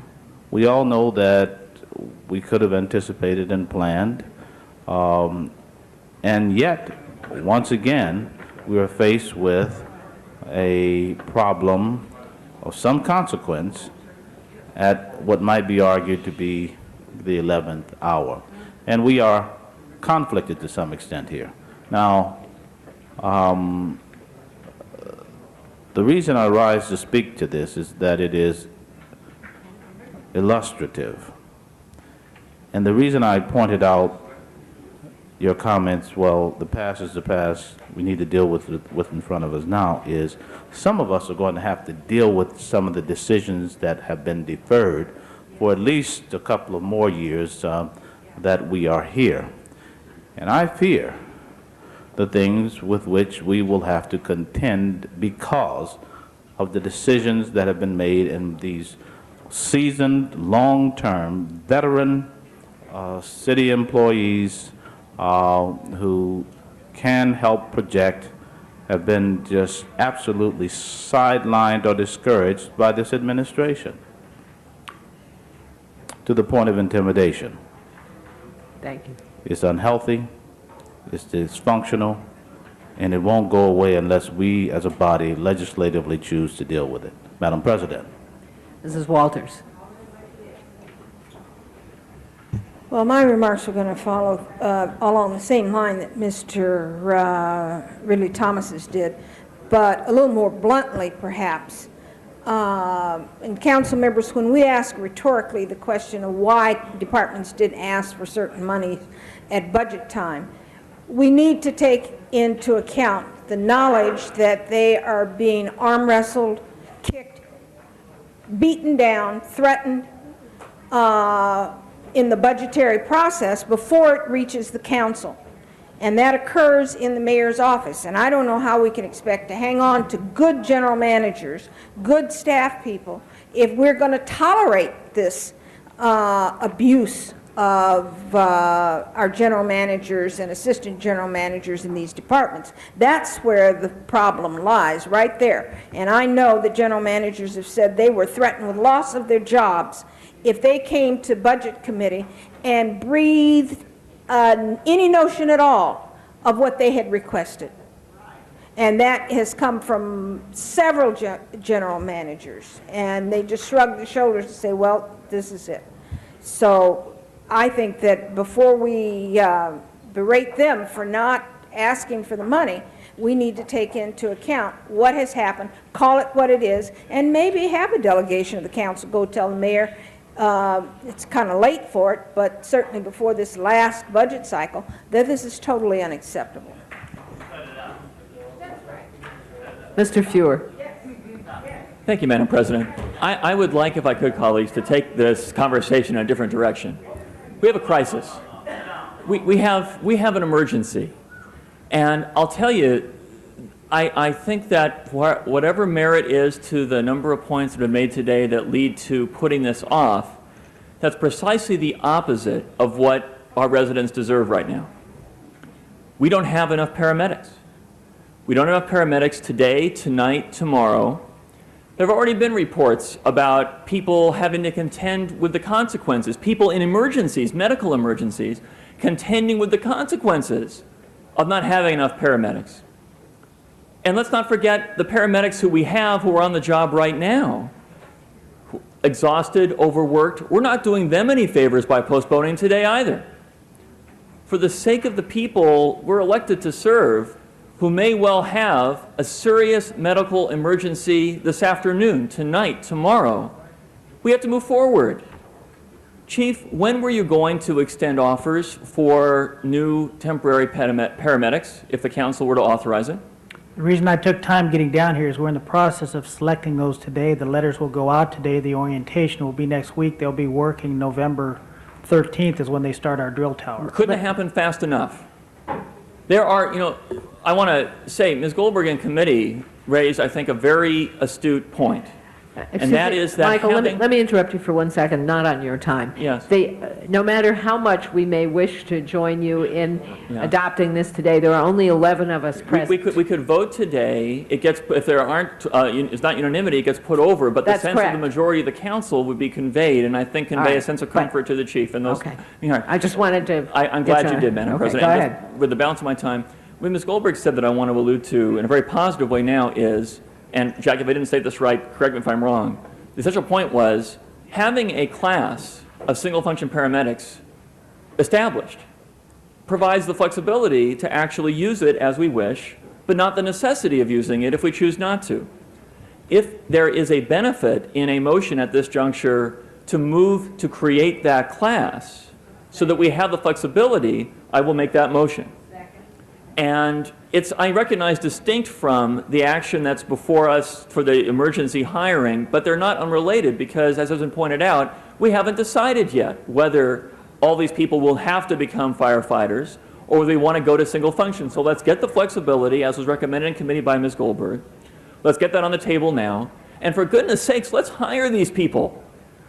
We're elected, I think, when it comes right down to it, to deal with a very narrow set of problems for all the various issues we have in the city, at the core of which is protecting people when they have an emergency. This is as close as it gets to the core of what we're hired to do as council members. I urge that we vote today to support this. It gets put over for a final vote. The chief can hire people knowing there's a majority of the council in favor of doing it. We can create a single function class of paramedics to satisfy the legitimate concerns that have been raised, come to grips with that later on.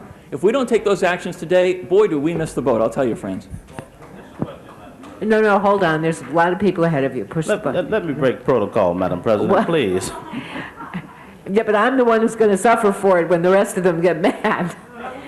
Mr. Holden. I am disappointed, besides being upset and sometimes slightly angry, by the fact that the fire department, thank you, sir, fire department is going to select some paramedics and not use the same formula established by the consent decree as relates to hiring firefighters. I mean, didn't you know this council was going to bark at you? Didn't you know they were going to be upset? Didn't you also know that it was not representative of the workforce in this city hiring the way you did? Didn't you know that you needed a selective process that would be representative of the community? And the answer to all that is yes, you knew, and in spite of that, notwithstanding it, you did what you did anyway, and that's why you're getting back talk from the members of the council. But I'm disappointed because I would expected you to have been sensitive enough to what we would look for in a hiring policy to hire according to the workforce and the people living in the area. But here we are in the year 2000, soon to be 2001. We're still groping with the need to have people be responsive to women, other minorities, desires to be gainfully employed in good positions. I mean, why is it that you don't see things the way the average person in this community see it today? Well, I don't understand that. I'm confused.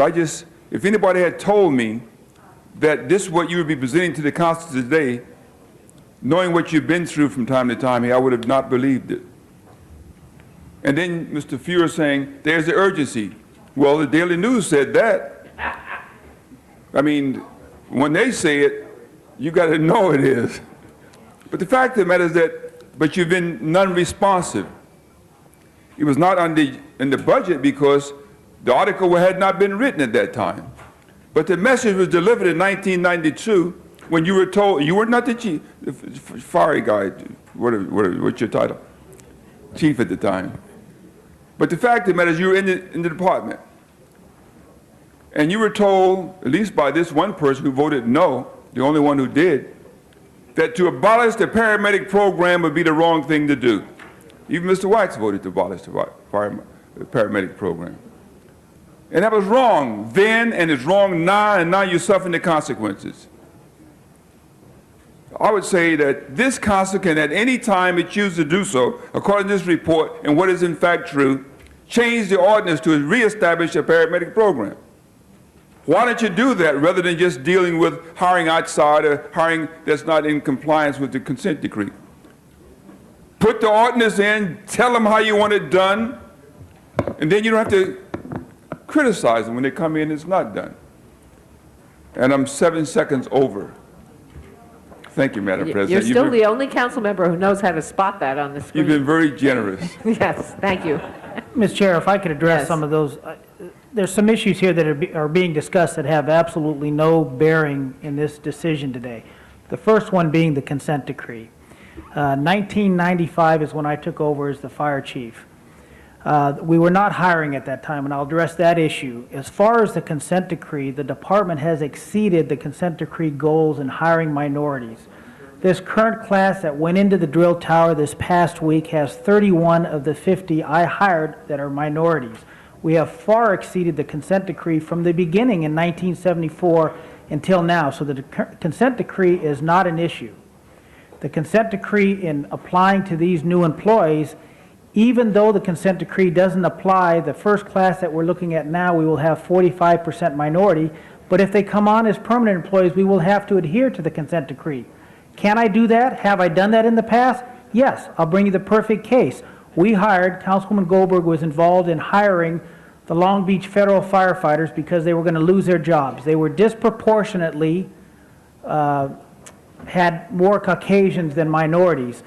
Even though we hired them, we had to, in our consent decree and in our hiring, make sure that over the course of the year we could hire sufficient to stay under the consent decree, and we did. We have exceeded that. So the consent decree here is not an issue for those that are worrying about the consent decree. We will still have to adhere to that, but that's not an issue for me. We have done that for 5 years, and we will continue to do that. Our candidate pool is very rich. The personnel department has done an excellent job. We are almost at parity in African Americans on the job with what we've hired, and in each class that we're hiring with Hispanics, we will be going a long way because the census has continued to change and the proportion of Hispanics in the city is changing. So when we started the consent decree, the goal was 22% back in 1974. We are at 26% on the department, but now the city population is in excess of, I believe, 40, it's somewhere 40 to 50. So that will be a goal we will be continually chasing. But we have done excellent as far as adhering to the consent decree. The number of paramedics, and I think this goes a little bit to Councilmember Chick's question about why are we lacking paramedics. It's not an issue of why have we not hired more paramedics. We have opened more paramedic resources and are continuing to open more paramedic resources. We have more paramedics now than we had in 1995 when I took over as the fire chief. but we have far more paramedic resources. We've gone from 55 ambulances to 87 ambulances. Not all of them are paramedic because we don't have paramedics to hire them. So it's not an issue of why is this a sudden crisis. The crisis is we're trying to get paramedics on every resource. We're trying to hire more paramedics. And the challenge is how do we get more paramedics to take the test as firefighter, how to get more of our firefighters to train as paramedics. That will involve money, and that money we will be asking for, which is sending our members to paramedic training school, because that's very expensive. This interim hiring will bring us paramedics that are already certified, that we will be able to plug that gap, but that will only allow us to train more of our members as paramedics in order to get caught up. So it is not a single issue from just hiring more paramedics. If we're not successful in training more of our members as paramedics, we won't be able to fill the paramedic need that we have, and that's the challenge that we've been facing. The question of women, which has been brought up by both Councilwoman Goldberg and Councilman Hernandez, there's no good answer for that. We are not successful in getting women on the department, and that's something that I'll admit, we have failed in being able to do, is get adequate numbers of women. This PAT is a lesser PAT, less strenuous PAT than the firefighter, but still the 4 women didn't pass that. We will go out for the next 2 classes of these emergency hires and try to find more women, but I can't confidently guarantee you that we're going to find the women. They have to be willing to come on the department, and they have to pass that test. We had hoped that this would be a better way to get women on the department, because we could get them in a temporary position, and as you suggested, then start to work on upper body strength, orient them to the job, and to those things so that they would be more successful candidates for the permanent employee. That's still our goal, but we have not been successful in locating those women. And finally, to address the question of why we haven't hired, or the hiring, there's 3 main issues around that. Let me talk about the first one. The first one was the economic downturn. When I came in 1995, we were still in the economic recession. At that time, because the stock market had not made the pension system so funded, it was underfunded at the time, the city contributions to the pension system made it less expensive to hire overtime than to hire new employees, and because of the economic downturn, that was a decision that we made.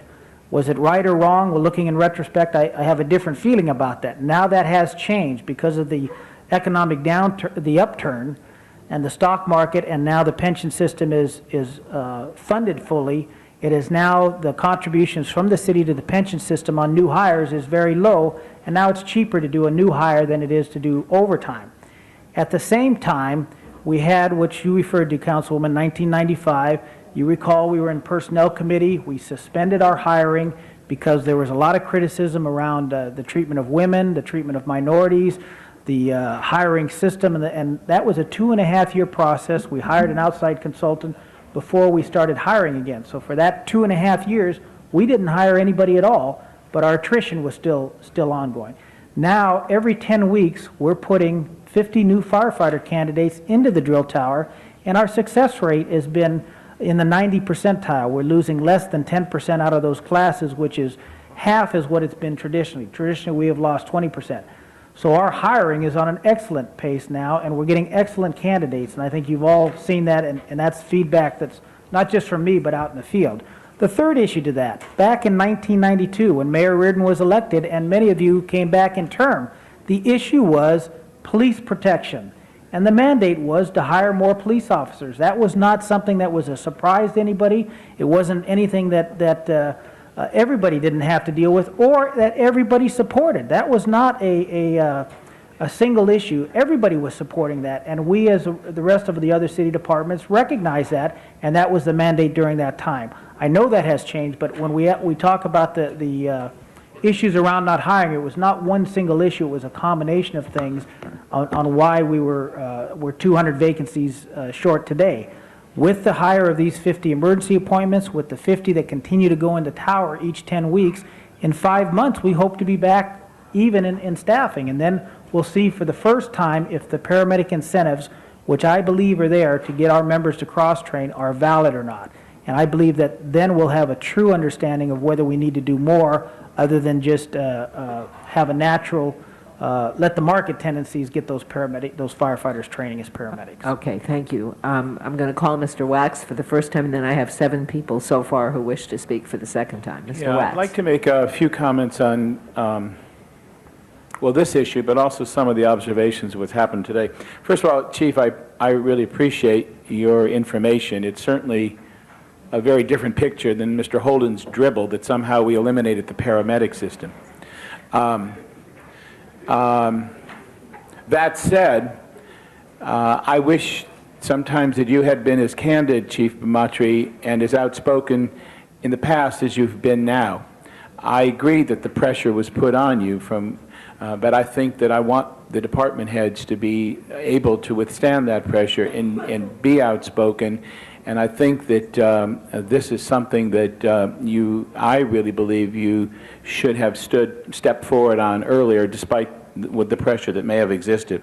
That said, Mr. Fuhr's comments as to the emergency nature of this cannot be underestimated. This is something that affects someone's life potentially every day. It could be anywhere in any part of the city. Someone could die if there isn't a response, an adequate response. And so nothing, the politics, the finances, the economics, nothing can overshadow that sheer factor. I mean, I'm in a family that has had to call upon this on a number of occasions. Others have, certainly our President Pro Tem and others. And there is no higher necessity than to have the kind of response that one expects to have when they dial 911. A couple of things on something that happened today. Perhaps Ms. Chick would listen a minute, because I do want to make a comment. You know, I've always had a high regard for you, Ms. Chick, but it has never been higher than the comments that you've made today, both in the previous discussion, and on this one. And I just want to compliment you for having said it. Secondly, I think the role of the press has to be better appreciated. We are often critical of the press, especially when they criticize us. But the fact of the matter is if it wasn't from the pressure from the Daily News and the Times, both on the dispatching problems and on the shortage of this, we still wouldn't be where we're even at today. And so sometimes you need that outside look over your shoulder, putting on that pressure and calling you to account to bring about some changes. And I think we should recognize that, because I'm telling you, I don't think that we would have had the response on either of the 2 matters we discussed today were it not for some of the pressures and the reportage that it came from the media. The lesson from all this is that this city has to work together as a family. The city hall, the mayor, the council, the department heads. This cannot be one versus the other, or these separate paths that lead us down to where we are and have seen us today on 2 issues. It has to be a working together, and if ever that was more clear, it was the 2 issues that we've discussed this morning. Okay, round 2, Ms. Mizikowski.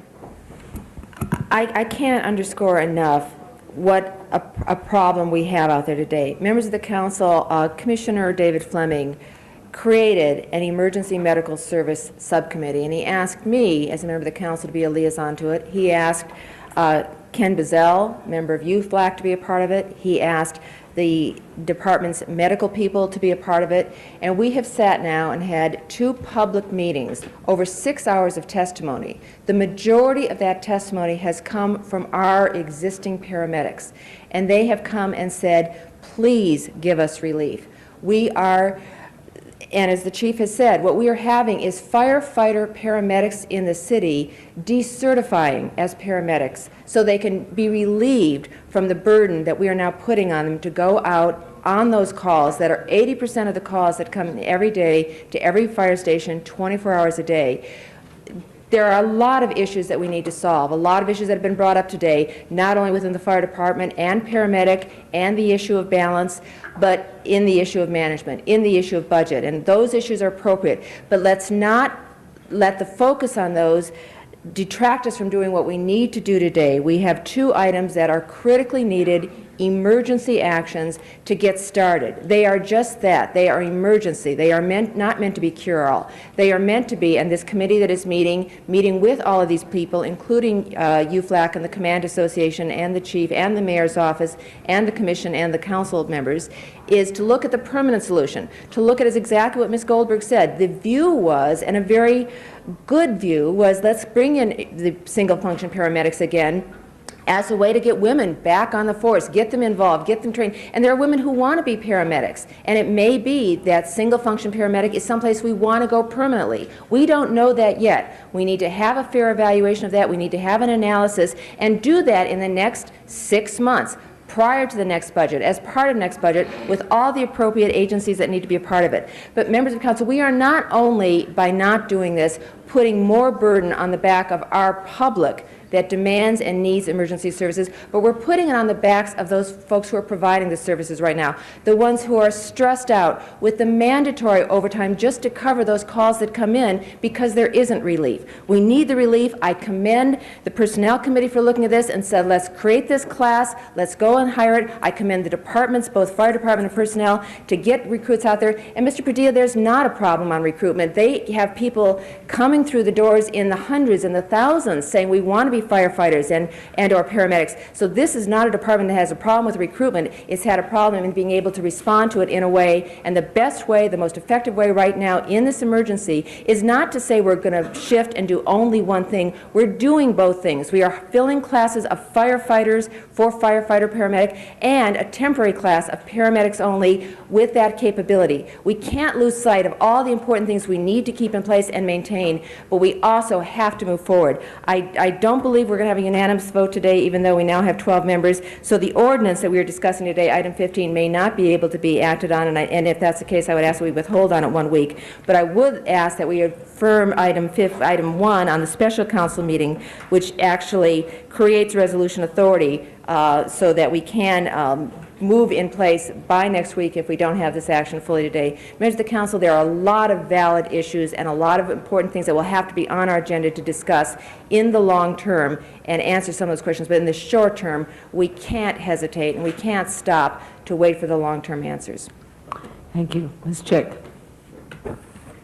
Thank you, Madam President. Chief Pamatri, I appreciate that you joined us and went over some of the history, and I absolutely am aware that we're talking about solving a very complex problem, which is exactly why I feel that the attention, the energy, the focus, and the resources should have been consistently prioritized to be put on this complex problem so that we could start putting the solutions together.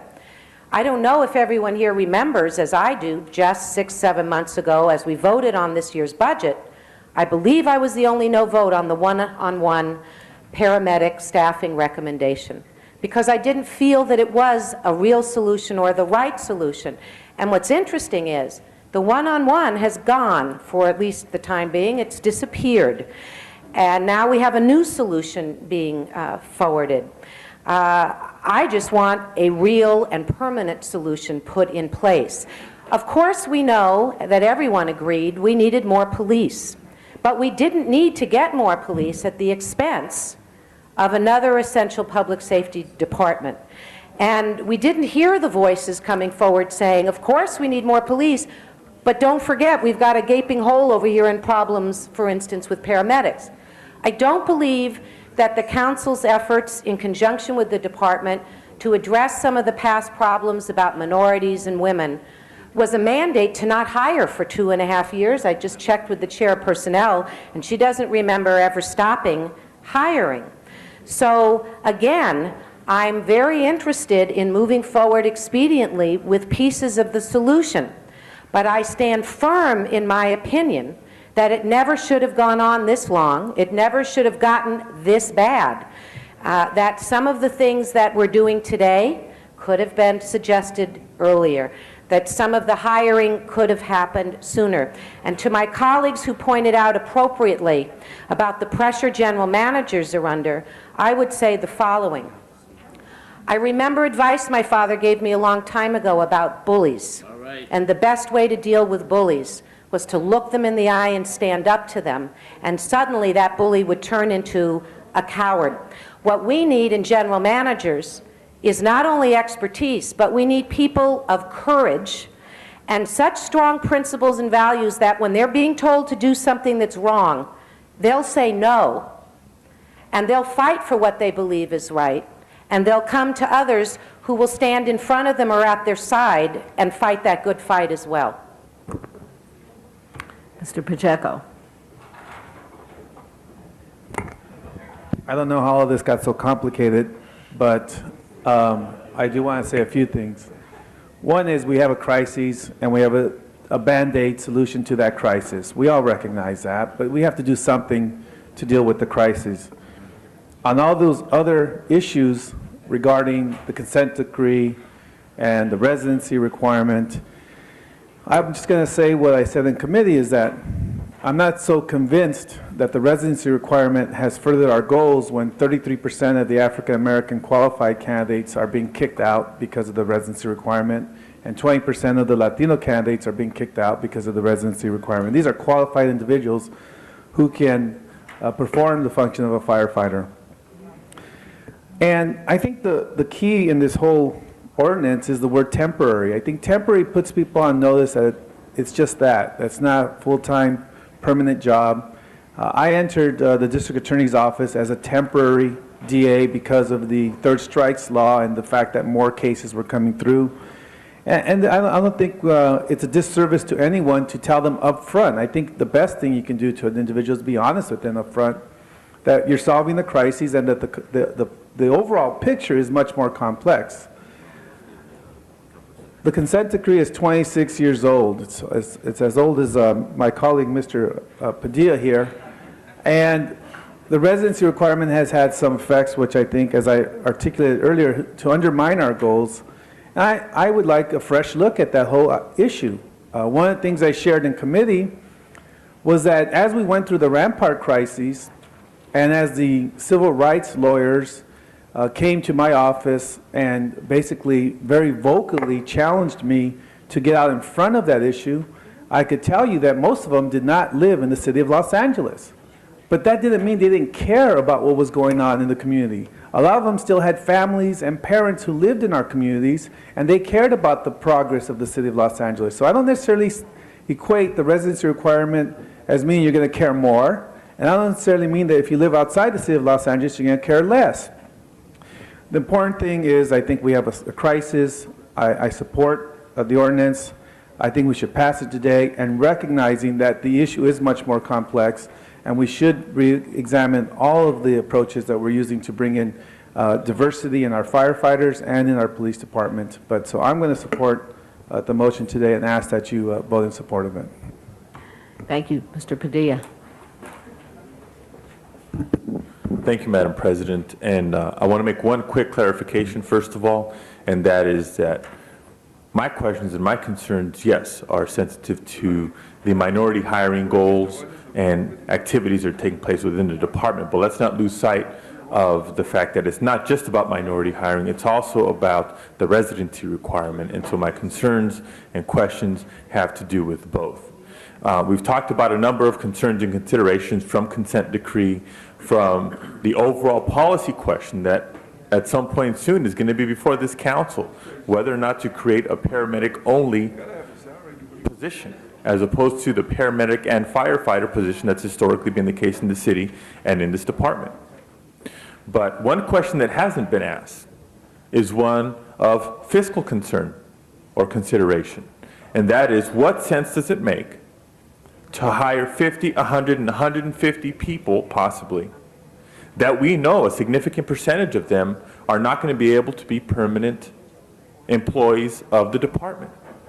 Because there's cost of training, there's cost of equipment, there's so many costs involved with that, and to know that come a year from now, we're not going to be able to hold on to those people. So I would request that as the ordinance comes back to us a week from now, that ORS provide some sort of fiscal evaluation or assessment and provide that in a written report for our review and consideration. For formality, I believe Councilmember Mizikowski said we'd hold over the ordinance for a week, so I'll second that if that's an official motion. Which means it would go over for second reading next week. Right. So we'll second that. Pardon me? We do have 12 members now. But, so if it's unanimous, no, it'll be we'll adopted. vote If it's on not unanimous, it'll go over. We voted on. Okay. Well, I wanted to make sure we get that information if it's held over for 1 week, and I believe it will. And second, I wanted to make that clarification. Thank you. Okay, Mr. Hernandez. Members of the council, I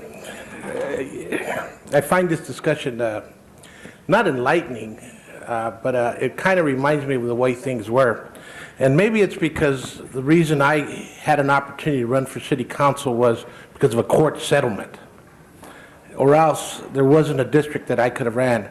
And maybe it's because I remembered the debate we had on this council dealing with the boundaries of Mr. Padilla's district at the time that it was Mr. Larcon's district, that I realized how important it is to fight and to show the courage to stand up for the principle of equity.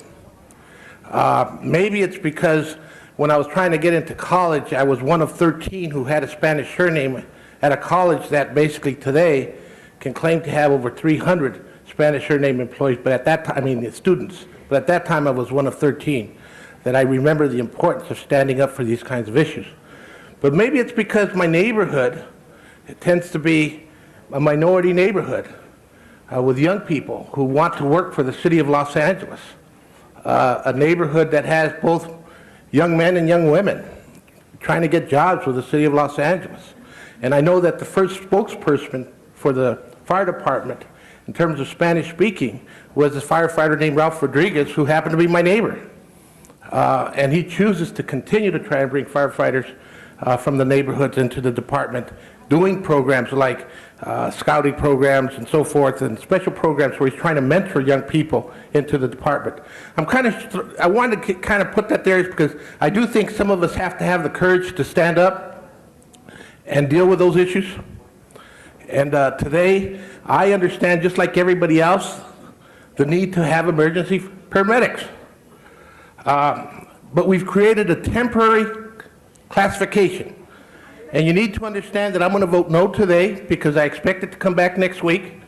But if you can prove to me that this is a temporary classification, not something that's going to convert to a permanent classification, if you can prove to me that we have opportunities in this temporary hiring of mentoring people, bringing women into the program, bringing residents into the program, I don't have a problem with it.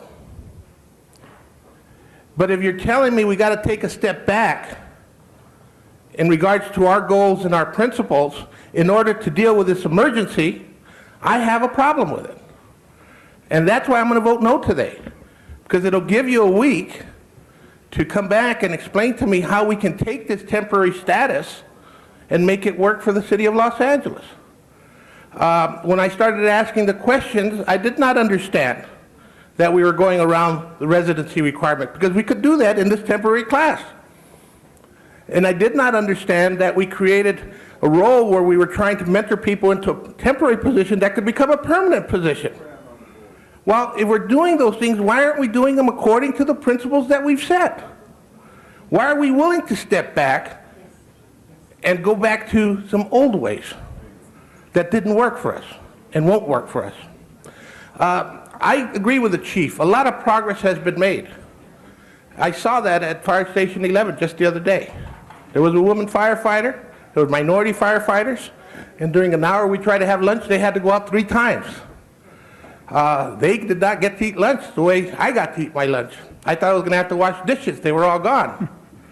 The reality is we do need paramedics, and I understand that need. I just don't think we have to set aside our principles in order to do that. And so you'll have a week to kind of convince me how you can use this temporary status to bring people in that will abide by the principles that have been set by this council. And I'm sorry that it took a consent decree in 1974, and some of us might think it was a different era. But when I look at what's happening in our school district, when I look at healthcare, when I look at a lot of the issues facing the city, I'm not sure a lot's changed, even though some of us who sit on this council have a Spanish surname. Mr. Ridley Thomas. Mr. Ridley Thomas. you still remember the question you were going to ask when I cut you off? It's your turn.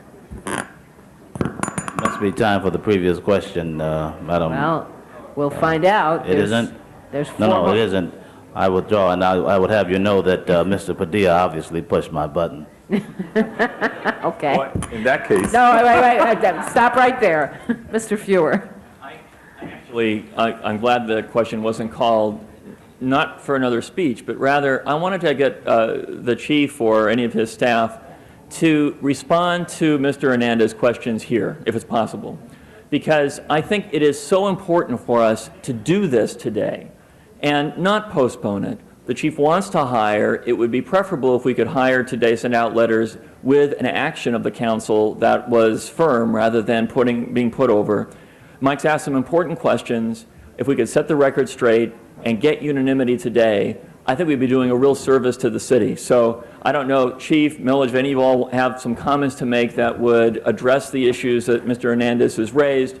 But colleagues, if it's possible, let's try to actually take the action today. It's what our residents deserve. Can you answer Mike's questions? And I would echo that. I'd like to address those council members that are thinking of voting no, if I can attempt to address the questions that they have. Again, on the residency issue, part of this, and earlier we had anticipated, when I hired this last class 2 weeks ago, we had 9 paramedic certified members in that class that I didn't hire for the regular class because we wanted to get them as paramedics. We had anticipated on the list about another 25 that we could hire, and that's earlier Councilmember Misikowski alluded to that in the first class of 50, we believe we'd have 25. What we found is that some of those members still on the list, because they have been on that list for 2 years now, have now moved out of the city because they didn't think they were going to get hired. Their scores weren't high enough to get hired, so in fact they moved out. They didn't live here to start, they just moved in to get hired. They moved in to get hired, and that's the fallacy around the residency requirement, which somebody brought up earlier, is you're required for that first year to live here. So now we're going to be hiring those same people, not under the current list, but under this emergency hire. What we believe those that want to be firefighters will do is they will take a temporary position, then they will still have to move into the city to establish residency before they could get a permanent job. For those members, those paramedics that don't want to be firefighters, never had an intention to be firefighters, I can certainly tell you now that after 8 months, if they are good employees, we're not going to send them out on the street, and I think that's the discussion we need to have about single-function paramedics. But the same challenge in this complex issue is we know in Los Angeles, in this city, because of the workload, because of how our paramedics are used, not our control, the trauma system. We're going on more calls now when the hospitals close down. When we had the strike last week of the county employees, we went on more calls. It's unrealistic to expect that a single-function paramedic can have a 30-year career on an ambulance without offering them other opportunities. Those are things that we have to factor in when we make that decision about. So if they're don't want to be firefighters or have no intention, then are there other positions they can go into? Of our remaining single-function paramedics now, we just gave the fire inspectors list. Of the top 20, 11 of those were single-function paramedics. And these are the more senior paramedics. They didn't come on knowing that they could be inspectors. They came on as single-function, but they've decided they can't do an entire career under the workload and under the issues that we can't control. That's just a fact of being a paramedic in a large metropolitan city where their skills are demanded on a daily basis. But as far as the residency requirement, as far as keeping those people that want to retain on, I don't see us losing those people. In the next 6 months, we'll have to come up with what we believe is a package that can address those issues about workload and the need to have permanent residences. I think Mr. Padilla had a compromise he was going to submit, so I don't know. He's on this list, so we'll get there. Okay, thank you, Chief. Ms. Goldberg, you're next. What percentage of this 50 are persons of color? 45%. 45%? Right. Okay. And no women? No women in this first class. In this first class. How many more classes do you anticipate? Hopefully 2 if we have enough candidates to hire 2 more classes of 50. I share the concerns of several of my colleagues, but I also believe that we have 2 more classes and that we're not going to waive the consent decree before anybody becomes a permanent employee. I do think, though, that this is an opportunity. There are a lot of women paramedics, and I am quite distressed that we could not find a way to provide some assistance to those 4 women before they took the PAT, because there are women all over this county serving as paramedics. And how somehow or another we can't find any that can do these things is really shocking. I find that just not conceivable, frankly. Something's wrong. But I am going to vote for this today, and I would urge everyone else to do so. I'm not going to enjoy voting for it today, but I'm going to do it because we have 2 other classes to deal with very quickly. And I think this discussion cannot be missed by anybody sitting up here as to what we're worried about and what our intent is. And I would say that I won't be here, but I would be loath to support a class that doesn't have women in it next time. And I will insist that we have the opportunity to have a single function paramedic class reopened again, and we mentioned this in committee, not because I don't think the long run of dual function is where we need to go, and I agree that, but I don't ever want to be in this position again. And if we have that class and we find a few, maybe 2 or 3 out of this group who can't or won't be firefighters, then we do get to keep them as single function. And we do have an opportunity, if we get into this difficulty again, to go out immediately and get single function people. And I just think that flexibility should never have been lost in the first place, though I do agree and share the long-term goal of getting everybody to be dual function because of both the difficulties for single function paramedics in the department, although I think that good leadership will make that less likely. But also because I think in the long run, with 80% of the calls here, you don't want to have a few people doing all the work and a lot of people not doing very much work. That's not good for anybody's morale. And you'll never solve the problem of burnout if you don't get everybody to be dual function. So with that in mind, I really would urge people to consider voting for this today. I think that the urgency is too great for us to not, and I do believe that the message has been received, not appropriately in the front table. They're nodding appropriately, you see. And we have 2 other classes that we cannot approve them to do if they haven't gotten the message. So I think it's a risk worth taking. Okay, thank you. We have 3 more people who want to be heard, and I will call them in a moment. I just want to remind you that if, as we go forward, we have 2 actions to take. We have the item we're discussing at the moment, and we have a special meeting, which we will take up next, which has a single item on it, which is the resolution authority for this. Item 29, yeah, but that's not part of this topic. No, just on this topic. Yeah, we have other business as well. Okay, Mr. Holden is next. I just want to applaud Ms. Goldberg. In her 7.5 years that she's been in the council, she's showing a lot of flexibility in that she's heading to Sacramento where you are required to show flexibility. And, well, here they, whew. But I will say this, that Ms. Goldberg, I was kind of shaky on this position, but you come around and you've been very persuasive. But I'll make one commitment to you now. I'll vote for the women. When they, she got to laugh at that one. In any case, if you don't have women in the next class, that means I'm voting no. And I'm going to ask you a question, Chief. In the firefighter exam and the firefighter training program, have you had any women who dropped out of the program? Yes or no? Since it's new hiring? No, just in general, in the past year, 2-year training programs. How many have you had any women who didn't complete the program? None of that we've hired for, they've all completed the program. They all completed the program? Yes, they're probation. Did you have any to apply for the program as firefighters who were rejected other than the fact that they couldn't do the physical work? Yes. Or couldn't you have brought them over as temporary paramedics? They weren't certified paramedics. I know. They were not certified. Could you have hired them for the training program as a temporary paramedic? These ones that we're hiring are all paramedic certified ahead of time. So these are 50. Oh, these are all paramedic certified? They're all paramedic certified coming in. So they'll be out on ambulances within about 6 weeks. Well, you've answered my concern. You've done it very well.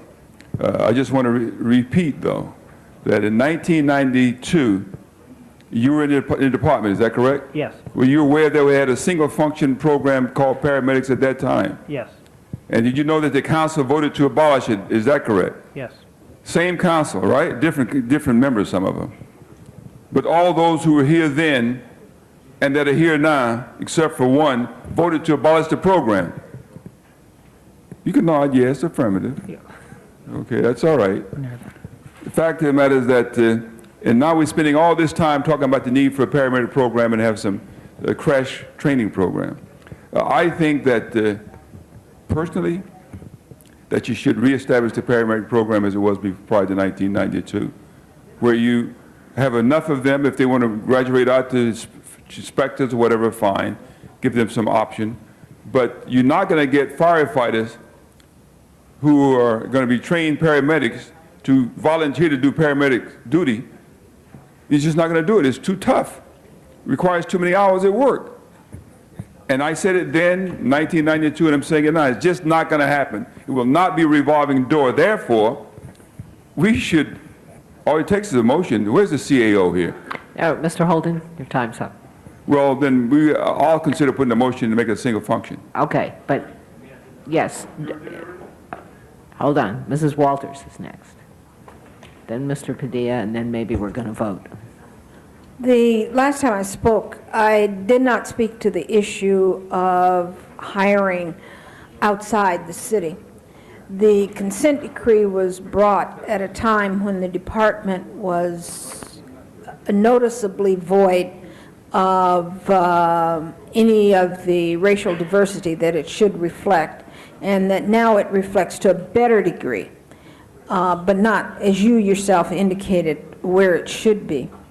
I am concerned that going outside of the city still is a problem with respect to diversity, because it seems to me that while some areas of the city may have experienced, there are some areas of the city that ghettoizing has become more intense, while the suburban cities have maintained their Anglo-ness, and it has increased. And so that is my concern about recruiting outside the city. When I think of places like, and I think that's a problem with the police department as well, when I think of the information that has come with respect to where police officers live, it's a real problem. Santa Clarita, Simi Valley, the Antelope Valley, all of those areas that are noticeable for their lack of minority residents. So that's the concern I have about the lifting the requirement to recruit out of the city, to hire people who live outside the city. And I know that you say they'll live in the city for a year and then move out, is a concern. And maybe that requirement needs to be adjusted so that we can get them to stay within the city. But I recognize the emergency with which you're faced at this point. And as Mr. Wax said, we simply cannot let these emergency calls go unheeded, or to get the needed resources to them, to people that they require. And so I too am going to support this on a one-time basis only, and it may be one-time basis only because it won't come up again in the next 6 months while I'm here. But I would certainly hope that the record would reflect that this concern was expressed, and that there would be a commitment on the department of the, on the fire department, on the part of the fire department, to not step away from the diversity requirements, and not to take this relief of the requirement for recruiting, not recruiting outside the city, to be a permanent thing, rather a temporary thing to answer this particular emergency. Mr. Padilla. Thank you, Madam President. I think Councilmember Hernandez had offered it, or suggested it had a sort of a compromise or proposal, and I think we're close to being on the same page here. What I'm comfortable with supporting today is for giving the authority to hire the first 50 officers, and that's what, for the most part, we're all in agreement on, expressing my concern and caution about the second and the third class of 50. So to give us, and specifically my time, if I stand alone on this, time to meet with you, meet with the department, and assess not just this proposal, but our overall practices in recruitment and retention and yield within the fire department, to withhold for 1 week on the ordinance, to give the approval for the first 50, which you say you need today. But I want in no way to give my nod on the second and the third group of 50. Maybe we can work it out over the course of the next week, and I hope we can. So that is what I'm willing to support today and offer that as a substitute. If you withhold today, they can't make that offer for this first class of 50 because it's the ordinance that we need to even hire the first class 50. If you move for the ordinance today and we agree to have the department come back before offers are made to the second class of 50 to address all those issues, the second class of 50, were they to look to start it, would be in January, so it would be in the next 2 months that they would come back. Well, can we, in that case, vote on an ordinance knowing that it only shall apply for up to 50 positions and come back before the second class and amend the ordinance to go above the number of 50? Let's do that, okay. Motion. That the ordinance basically be in regards to the 50. And we know that special one is only talking about the 50. Well, if I can just help clarify, the ordinance is fine, it's really special one, which is the authority to only hire up to 50. That is the one that limits it. That should- Right. Well, I want to limit the ordinance specifically See, Actually, Alex, excuse me, I don't think you do, actually. I think what you want to do to accomplish what you're trying to accomplish is, on the other item, it's on the special meeting item, where you want to limit the resolution authority specifically to the this first class. 50. Right, Which to is the item, 50. actually. And that is what is listed under that, and we haven't gotten to that one yet. We probably should have done these in the other order.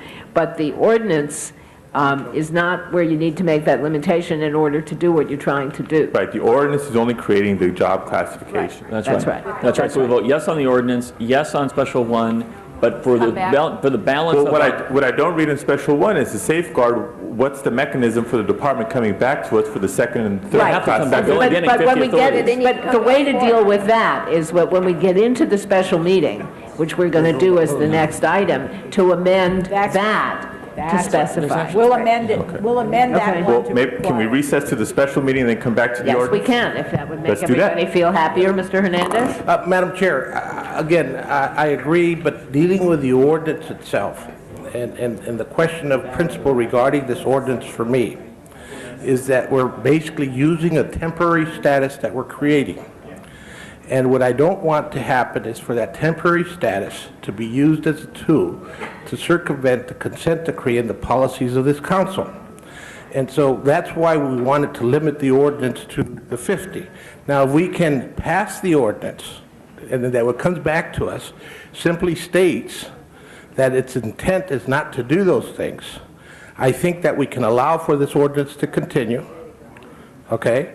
And with a clear understanding that the next two groups that come before us will seek that compliance. And I just wanted the ordinance to make that statement because I don't want to be voting for an ordinance that circumvents the consent decree at this time and doesn't abide by the principles set by this council. Let me just point out, in response to that they can't go hire even this first class without both the ordinance and the resolution authority. So I would urge you, having not talked a whole lot today, I would urge you to just vote for the ordinance. I understand the concern that you have, but the way to do it, I believe, the way to do what you want to do is to limit the resolution authority to 50. And to specify in limiting it to 50 all those other concerns, that we don't want it used as a way to circumvent the consent decree, that we want a further discussion with the department before the next classes are hired, and all the rest of that. And the place to put that is in the other item, because otherwise that we're going to have, that way we won't have to amend the ordinance if we choose to go on with it and we solve the other And Madam problems. Chair, this member, understanding the importance of your vote, will comply with your leadership. Just reminding you and some of my other colleagues that I would expect you to abide by. what we've Absolutely, agreed and you have every right and reason to expect that. Thank you. Mr. Fuhr. Yeah, no, I think now we're all on the same page. What I wanted to, Mike, what I wanted to say, Mike, and Alex too, and frankly, all of us care about these issues. The ordinance we're under control on, the matter in Special 1 is for 50 and no more. And I think that we're all saying the same thing, that you're adding those instructions as amendments to Special 1, and I think we're done. Okay, now, Mr. Padilla had asked, and unless there's an objection, I'm going to do that we recess the regular meeting. We're on the verge of a vote, that we cut off debate on the ordinance, that we recess the regular meeting, go into the special meeting, amend that to take care of everybody's concerns, get that vote over with, then we'll come back and take the vote on the ordinance. Can you guys stand it if we do it that way? Okay, so we're now going to recess the regular meeting and call to order our special meeting. Person, Chick, Fuhrer, Galanter, Goldberg, Hernandez, Holden, Miskowski, Pacheco, Padilla, Ridley, Thomas, Orange, White, Folgers, Ferraro, 12 members present and a quorum, Madam President. All right, now we have the one item before us, and I'm going to see if I can paraphrase everybody's amendments, and you guys will correct me if I get it wrong. This is the Budget and Finance Report.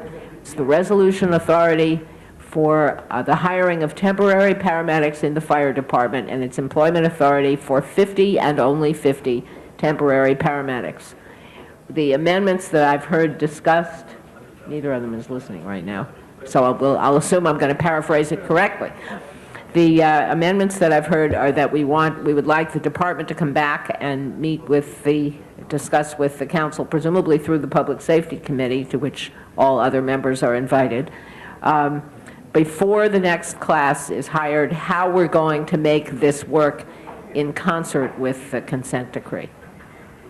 I think that's basically, in a nutshell, what everybody said. So if everybody is comfortable with that motion as amended, open the roll on item 1 on the special meeting, close the roll, tabulate the vote.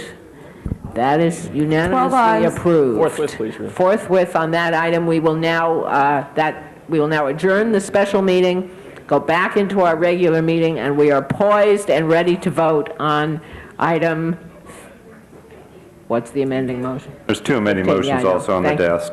15B is a fair Yes, motion that's right. to create the class of single-function paramedic. Well, I don't think that's part of this ordinance. Is part of the committee report. It's part of the committee report. Okay, that's right, we're going to vote, let's vote separately on the committee Ordinance report. first, then. All right, so that's one amendment to the committee report, and the other one And is... the other amendment is Councilmember Hernandez, report to include evaluation. Who is proposed to be hired, and evaluation to include residency requirement and city's policy in hiring women, all before granting permanent status to hirees. Okay. And Madam President, Yes. Establishing the review before the second and third classes. We already did that in the other, but we can add it in here as well. Yeah, I do want the language in both actions. Okay, so we now have 3 amendments. Excuse me, what's your point of order?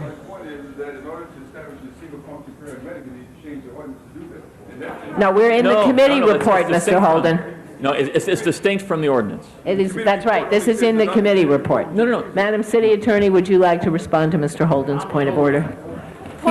You can't amend the ordinance to do that without us having to go back and take it back and No. bring it, which would delay it. So if you Madam wanna- President? But just a minute, let her finish. If you want to vote on the ordinance today, you should do it without amending the ordinance. You could That's right. amend the committee The report. You've committee already report is what's amended at the issue other here. That's right. action. Yes. Well, we can vote separately on the committee report Yes, and the you- ordinance, You can we can not? and you should. So, yes, that's what I'm trying desperately to As a get point us of to order, I do. just wanted to be clear, I never intended to amend the ordinance with that. That's a separate action entirely. That's correct. We are Well, voting, Still my point. My point is that it doesn't take effect. It's just nothing more than lip service unless in fact you do eventually amend the ordinance to create a single function. Point of order, Mr. Holden. Huh? The ordinance, in fact, creates the special single-function temporary. So this ordinance creates exactly what you want temporarily. The recommendation from Mr. Fuhrer and your earlier motion can go to the committee report to say explore looking at it permanently. But this is the ordinance to create single-function paramedics that they want to hire and start on Monday. Right. gotcha. Let's vote on it. Yeah. All right? Now, we have 3 amendments. Is there any objection to any of the amendments? Do we need a separate vote? Hearing none, we are voting on the committee report and all three amendments. Open the roll, close the roll, tabulate the vote. 12 ayes. That is Forthwith. unanimously approved. Forthwith on that. Now on the ordinance. Okay, open the roll on the ordinance, close the roll, tabulate the vote. 12 ayes. That is also approved. Forthwith on that. Get it out of here fast.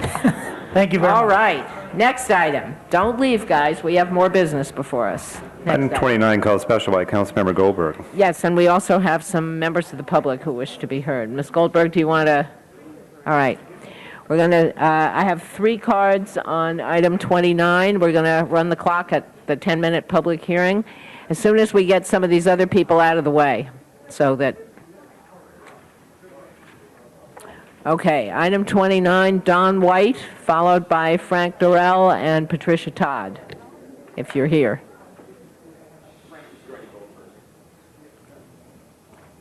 There's a post in the way, so I can't see you when you're coming up. Hi, I'm Frank Dorrell. I'm going to go Okay. first. We had it set up in order. That's fine. Good afternoon, members of the City Council.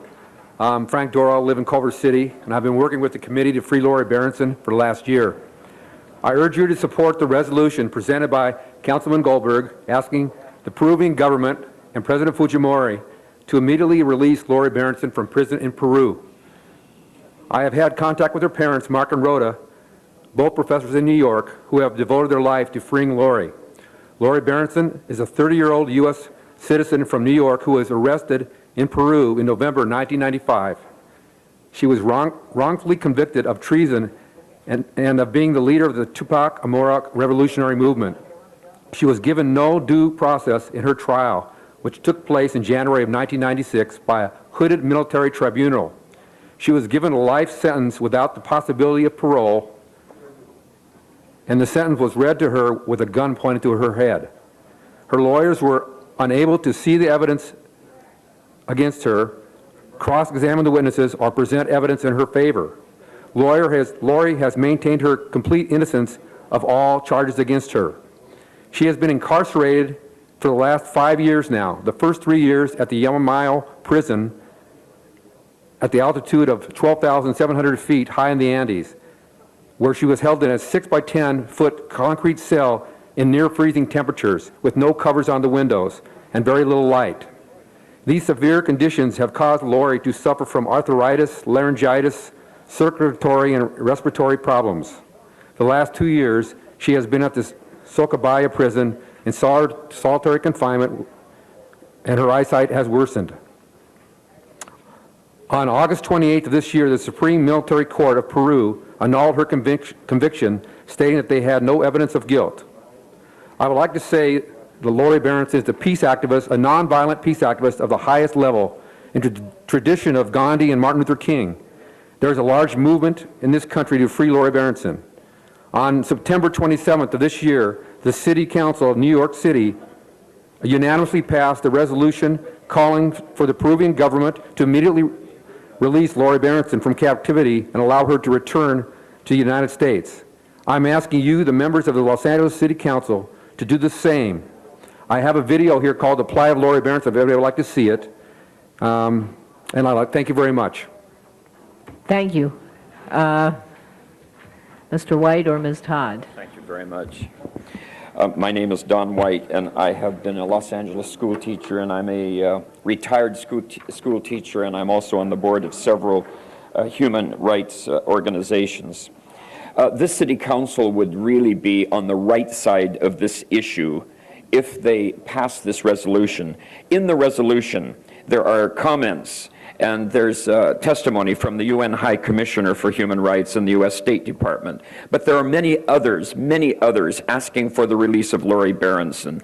Amnesty International has issued repeated urgent action bulletins regarding Lori's imprisonment. The 1999 Human Rights Watch report states that Peru's justice system is marked by arbitrary arrests and prolonged pretrial detentions, lack of due process, and lengthy trial delays. They have documented how Lori was incarcerated without due process. 221 U.S. congressional representatives and 43 U.S. senators, including California Senators Feinstein and Barbara Boxer, have signed a letter to the President urging the release of Lori Berenson. There are 32 members of Congress from California. Of course, Maxine Waters is a strong proponent of the release of Lori Berenson, but others, Javier Becerra, Howard Berman, I can't go through all 221, but I do want to mention Julian Dixon, also Jerry Lewis, a Republican congressman from California, Matthew Martinez. The list goes on. She has enormous congressional support. Lucille Roybal Allard, Loretta Sanchez, Brad Sherman, as well as the last two that I'll mention, Maxine Waters and Henry Waxman. These members of Congress, including the 2 U.S. senators from California, are saying this is a gross miscarriage of justice, a violation of both human and civil rights. There has been a recent trial, again in Peru, that was very, very faulty. Former Attorney General Ramsey Clark and her attorney, Lori's attorney, presented arguments that Lori's current show trial lacks due process and violates the concept of double jeopardy. There is argument after argument around this issue, and I might say that her story has touched the hearts of thousands and thousands of people here in Southern California and in Los Angeles. This could be anyone's sister, anyone's daughter, anyone's wife, who goes traveling under press credentials with press credentials and simply observes the violations of human and civil rights in a foreign country, and then is taken into custody by that country, and through a show trial in which the judges wore masks, is convicted. Convicted of what? She was trying to show through her media contacts and the story she was preparing, the conditions in Peru, where the poor are often the victims of gross human and civil rights violations. The movement to free Lori Berenson is picking up steam. The New York City Council has passed the same resolution that's before you. We're asking, as citizens of this city, that our city council join in this worldwide effort to correct a grievous wrong.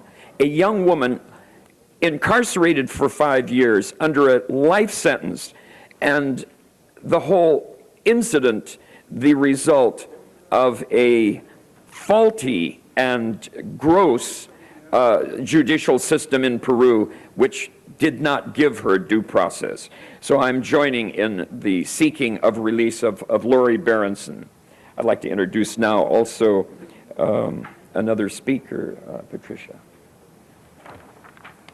Pull the mic, yes, thank you. Thank you. My name is Patricia Todd. I'm from the Committee to Free Lori Berenson.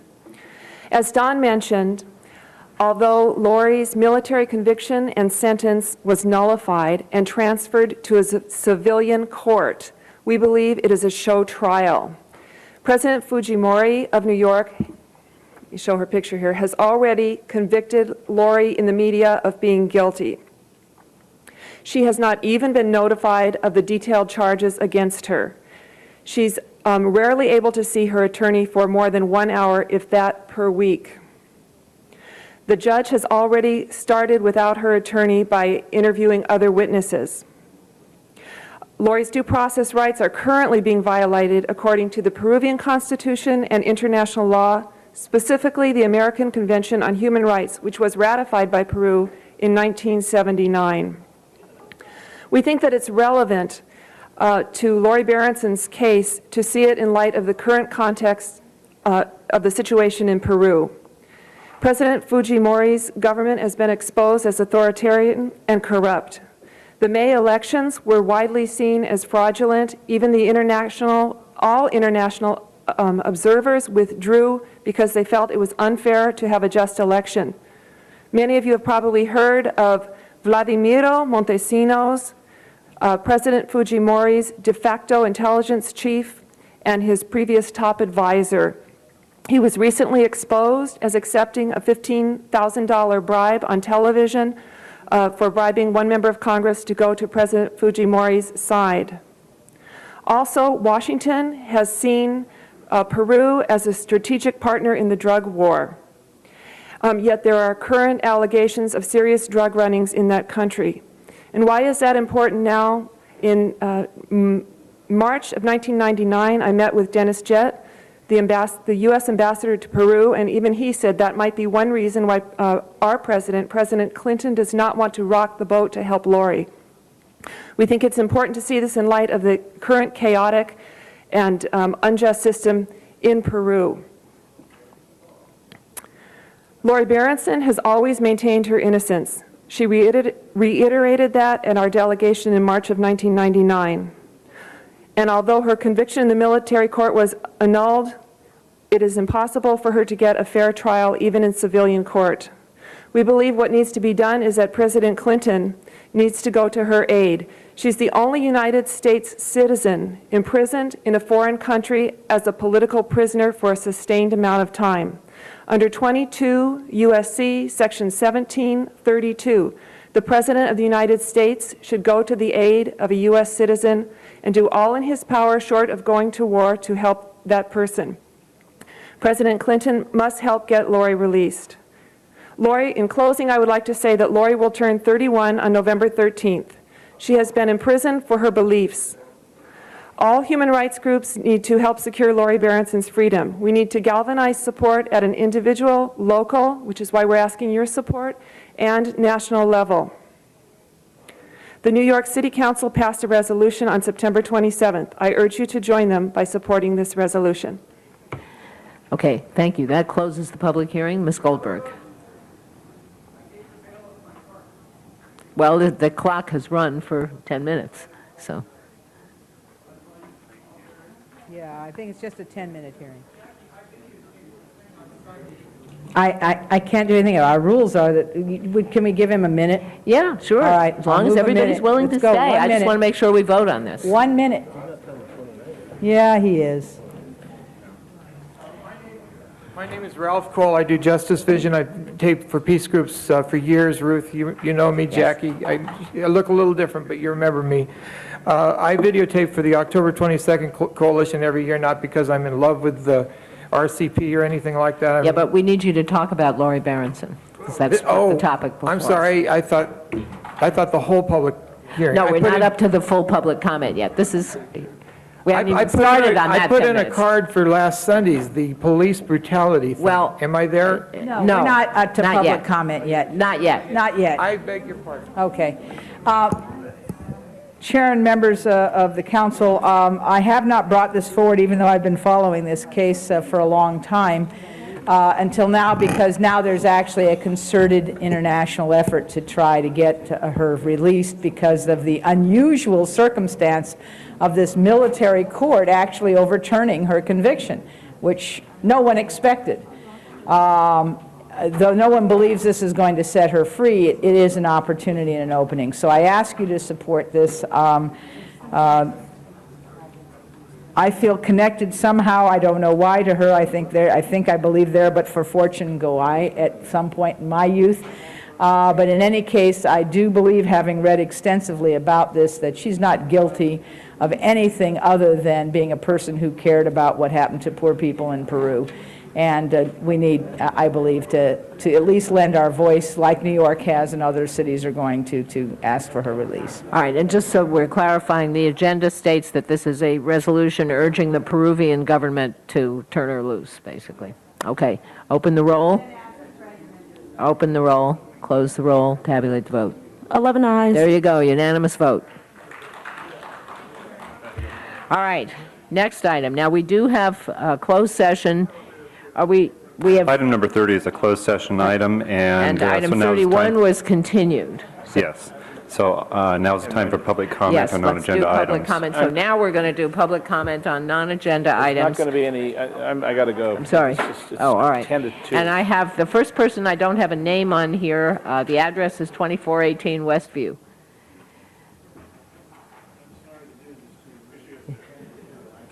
Well, I understand it's 10 to 2. Go ahead. All right, and let me just, I am going to have your name on this before you leave, but go ahead. There are two more I people can give you behind my name. It's Mrs. Armide Williams. Okay.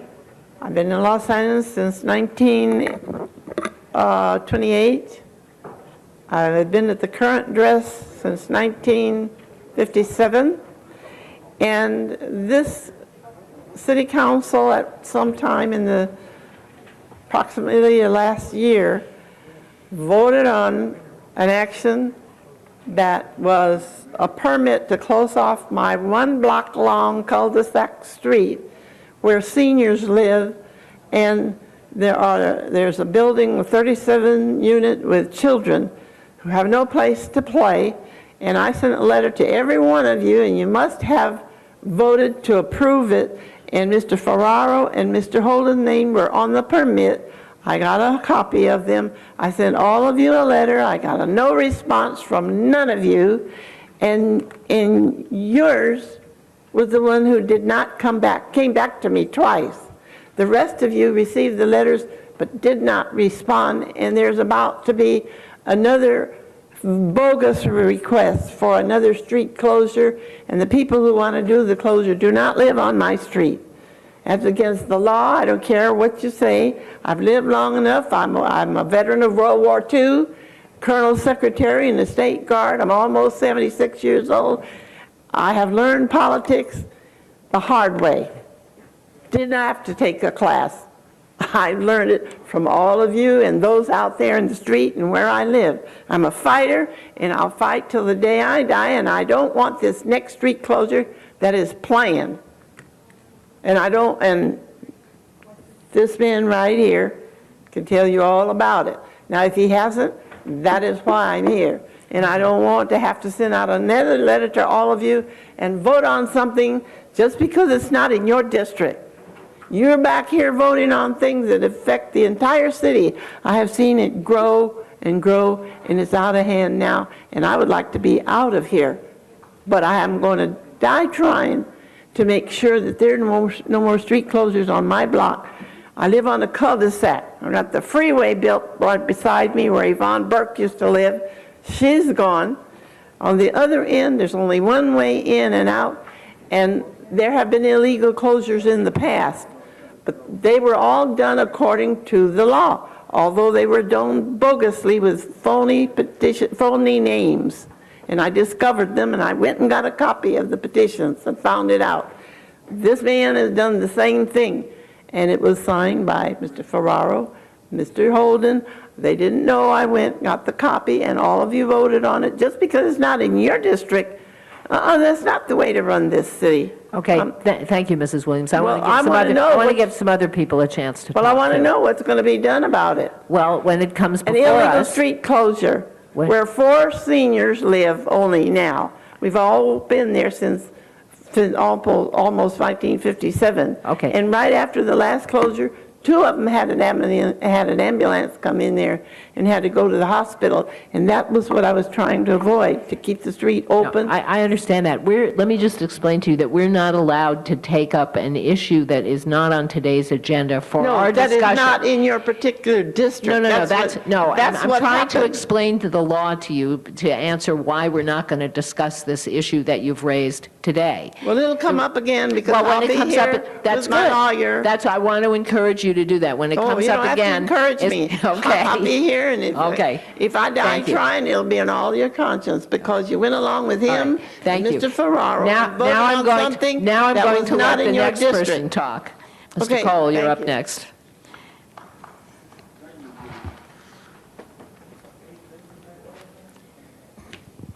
My name's Ralph Cole, Justice Vision again.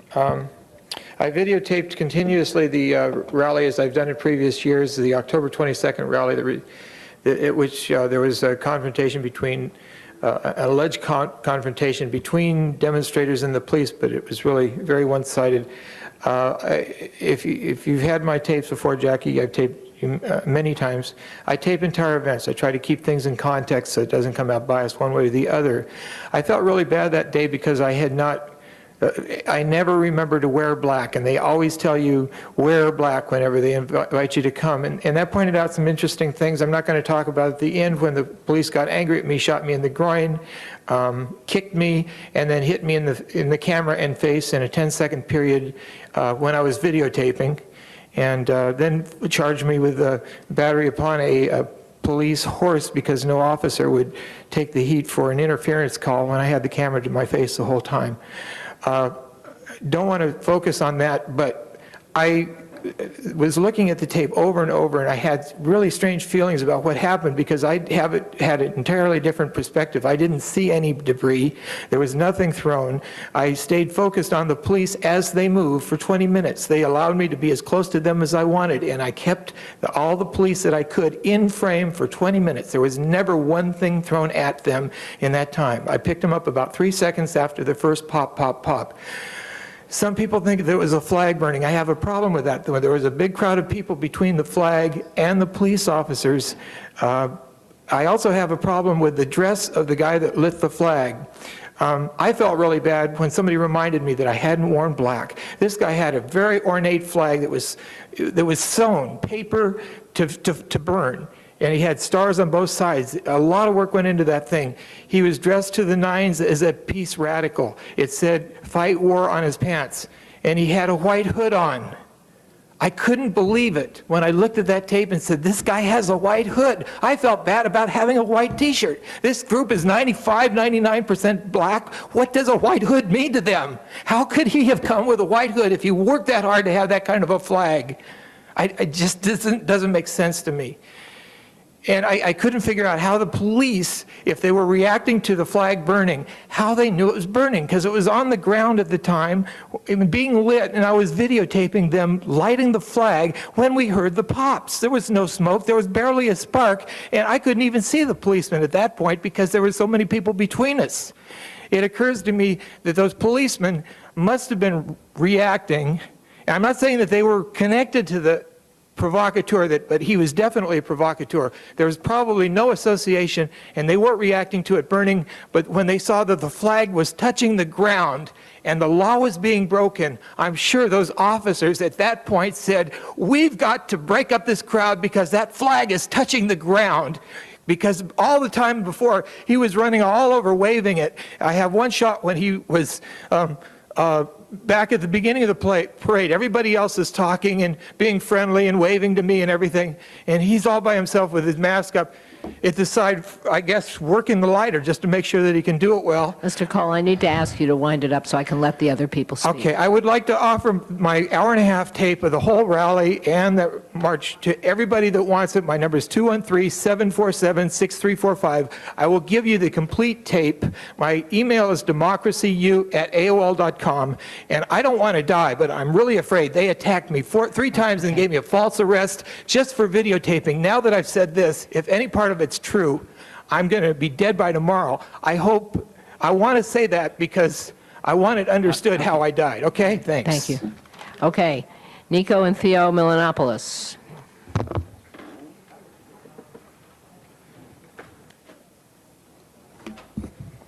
I'm Nico Milanopoulos. I'm Theo Milanopoulos. We are 13 years old and live in Los Angeles. We are here today to express our outrage at the shooting of LA's kids during the last 2.5 weeks.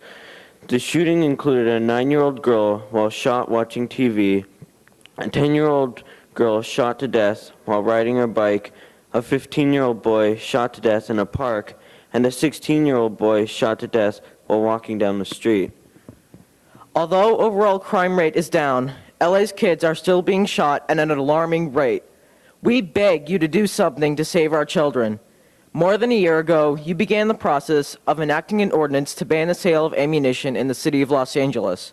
Over the year, the initiative has gained the support of many, including the Public Safety Committee and the Board of Police Commissioners. Many of you have told us that you support the initiative, and yet, for reasons unknown to us, the initiative has failed to come before the full City Council for a vote. The initiative will cost the city nothing to implement, and the city of West Hollywood is also prepared to go along with Los Angeles and create a ban on the sale of ammunition in the city. It is within your power to save the lives of our city's kids. We are here to beg you to move forward with the initiative to ban the sale of ammunition citywide before more of our city's children are gunned down. Thank you. Thank you, gentlemen. All right, that closes the public comment period, and we are, I believe, ready to go into executive session.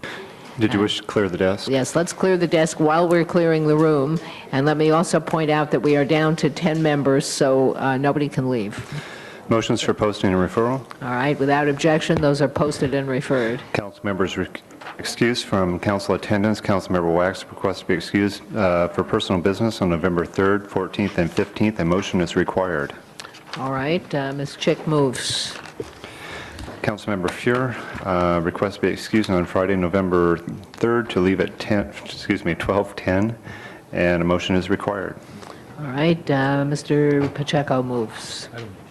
The desk is clear except for item 30. Okay, but the room is not clear yet, so.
Of Margaret Reimer.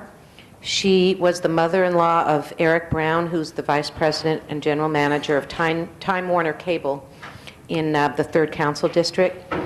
Margaret passed away this weekend. Her funeral services were held today in Escondido. She leaves her husband Jim, her daughters Melody and Marjorie, a son Michael, and 4 grandchildren. Thank you. Anybody else? Call the roll.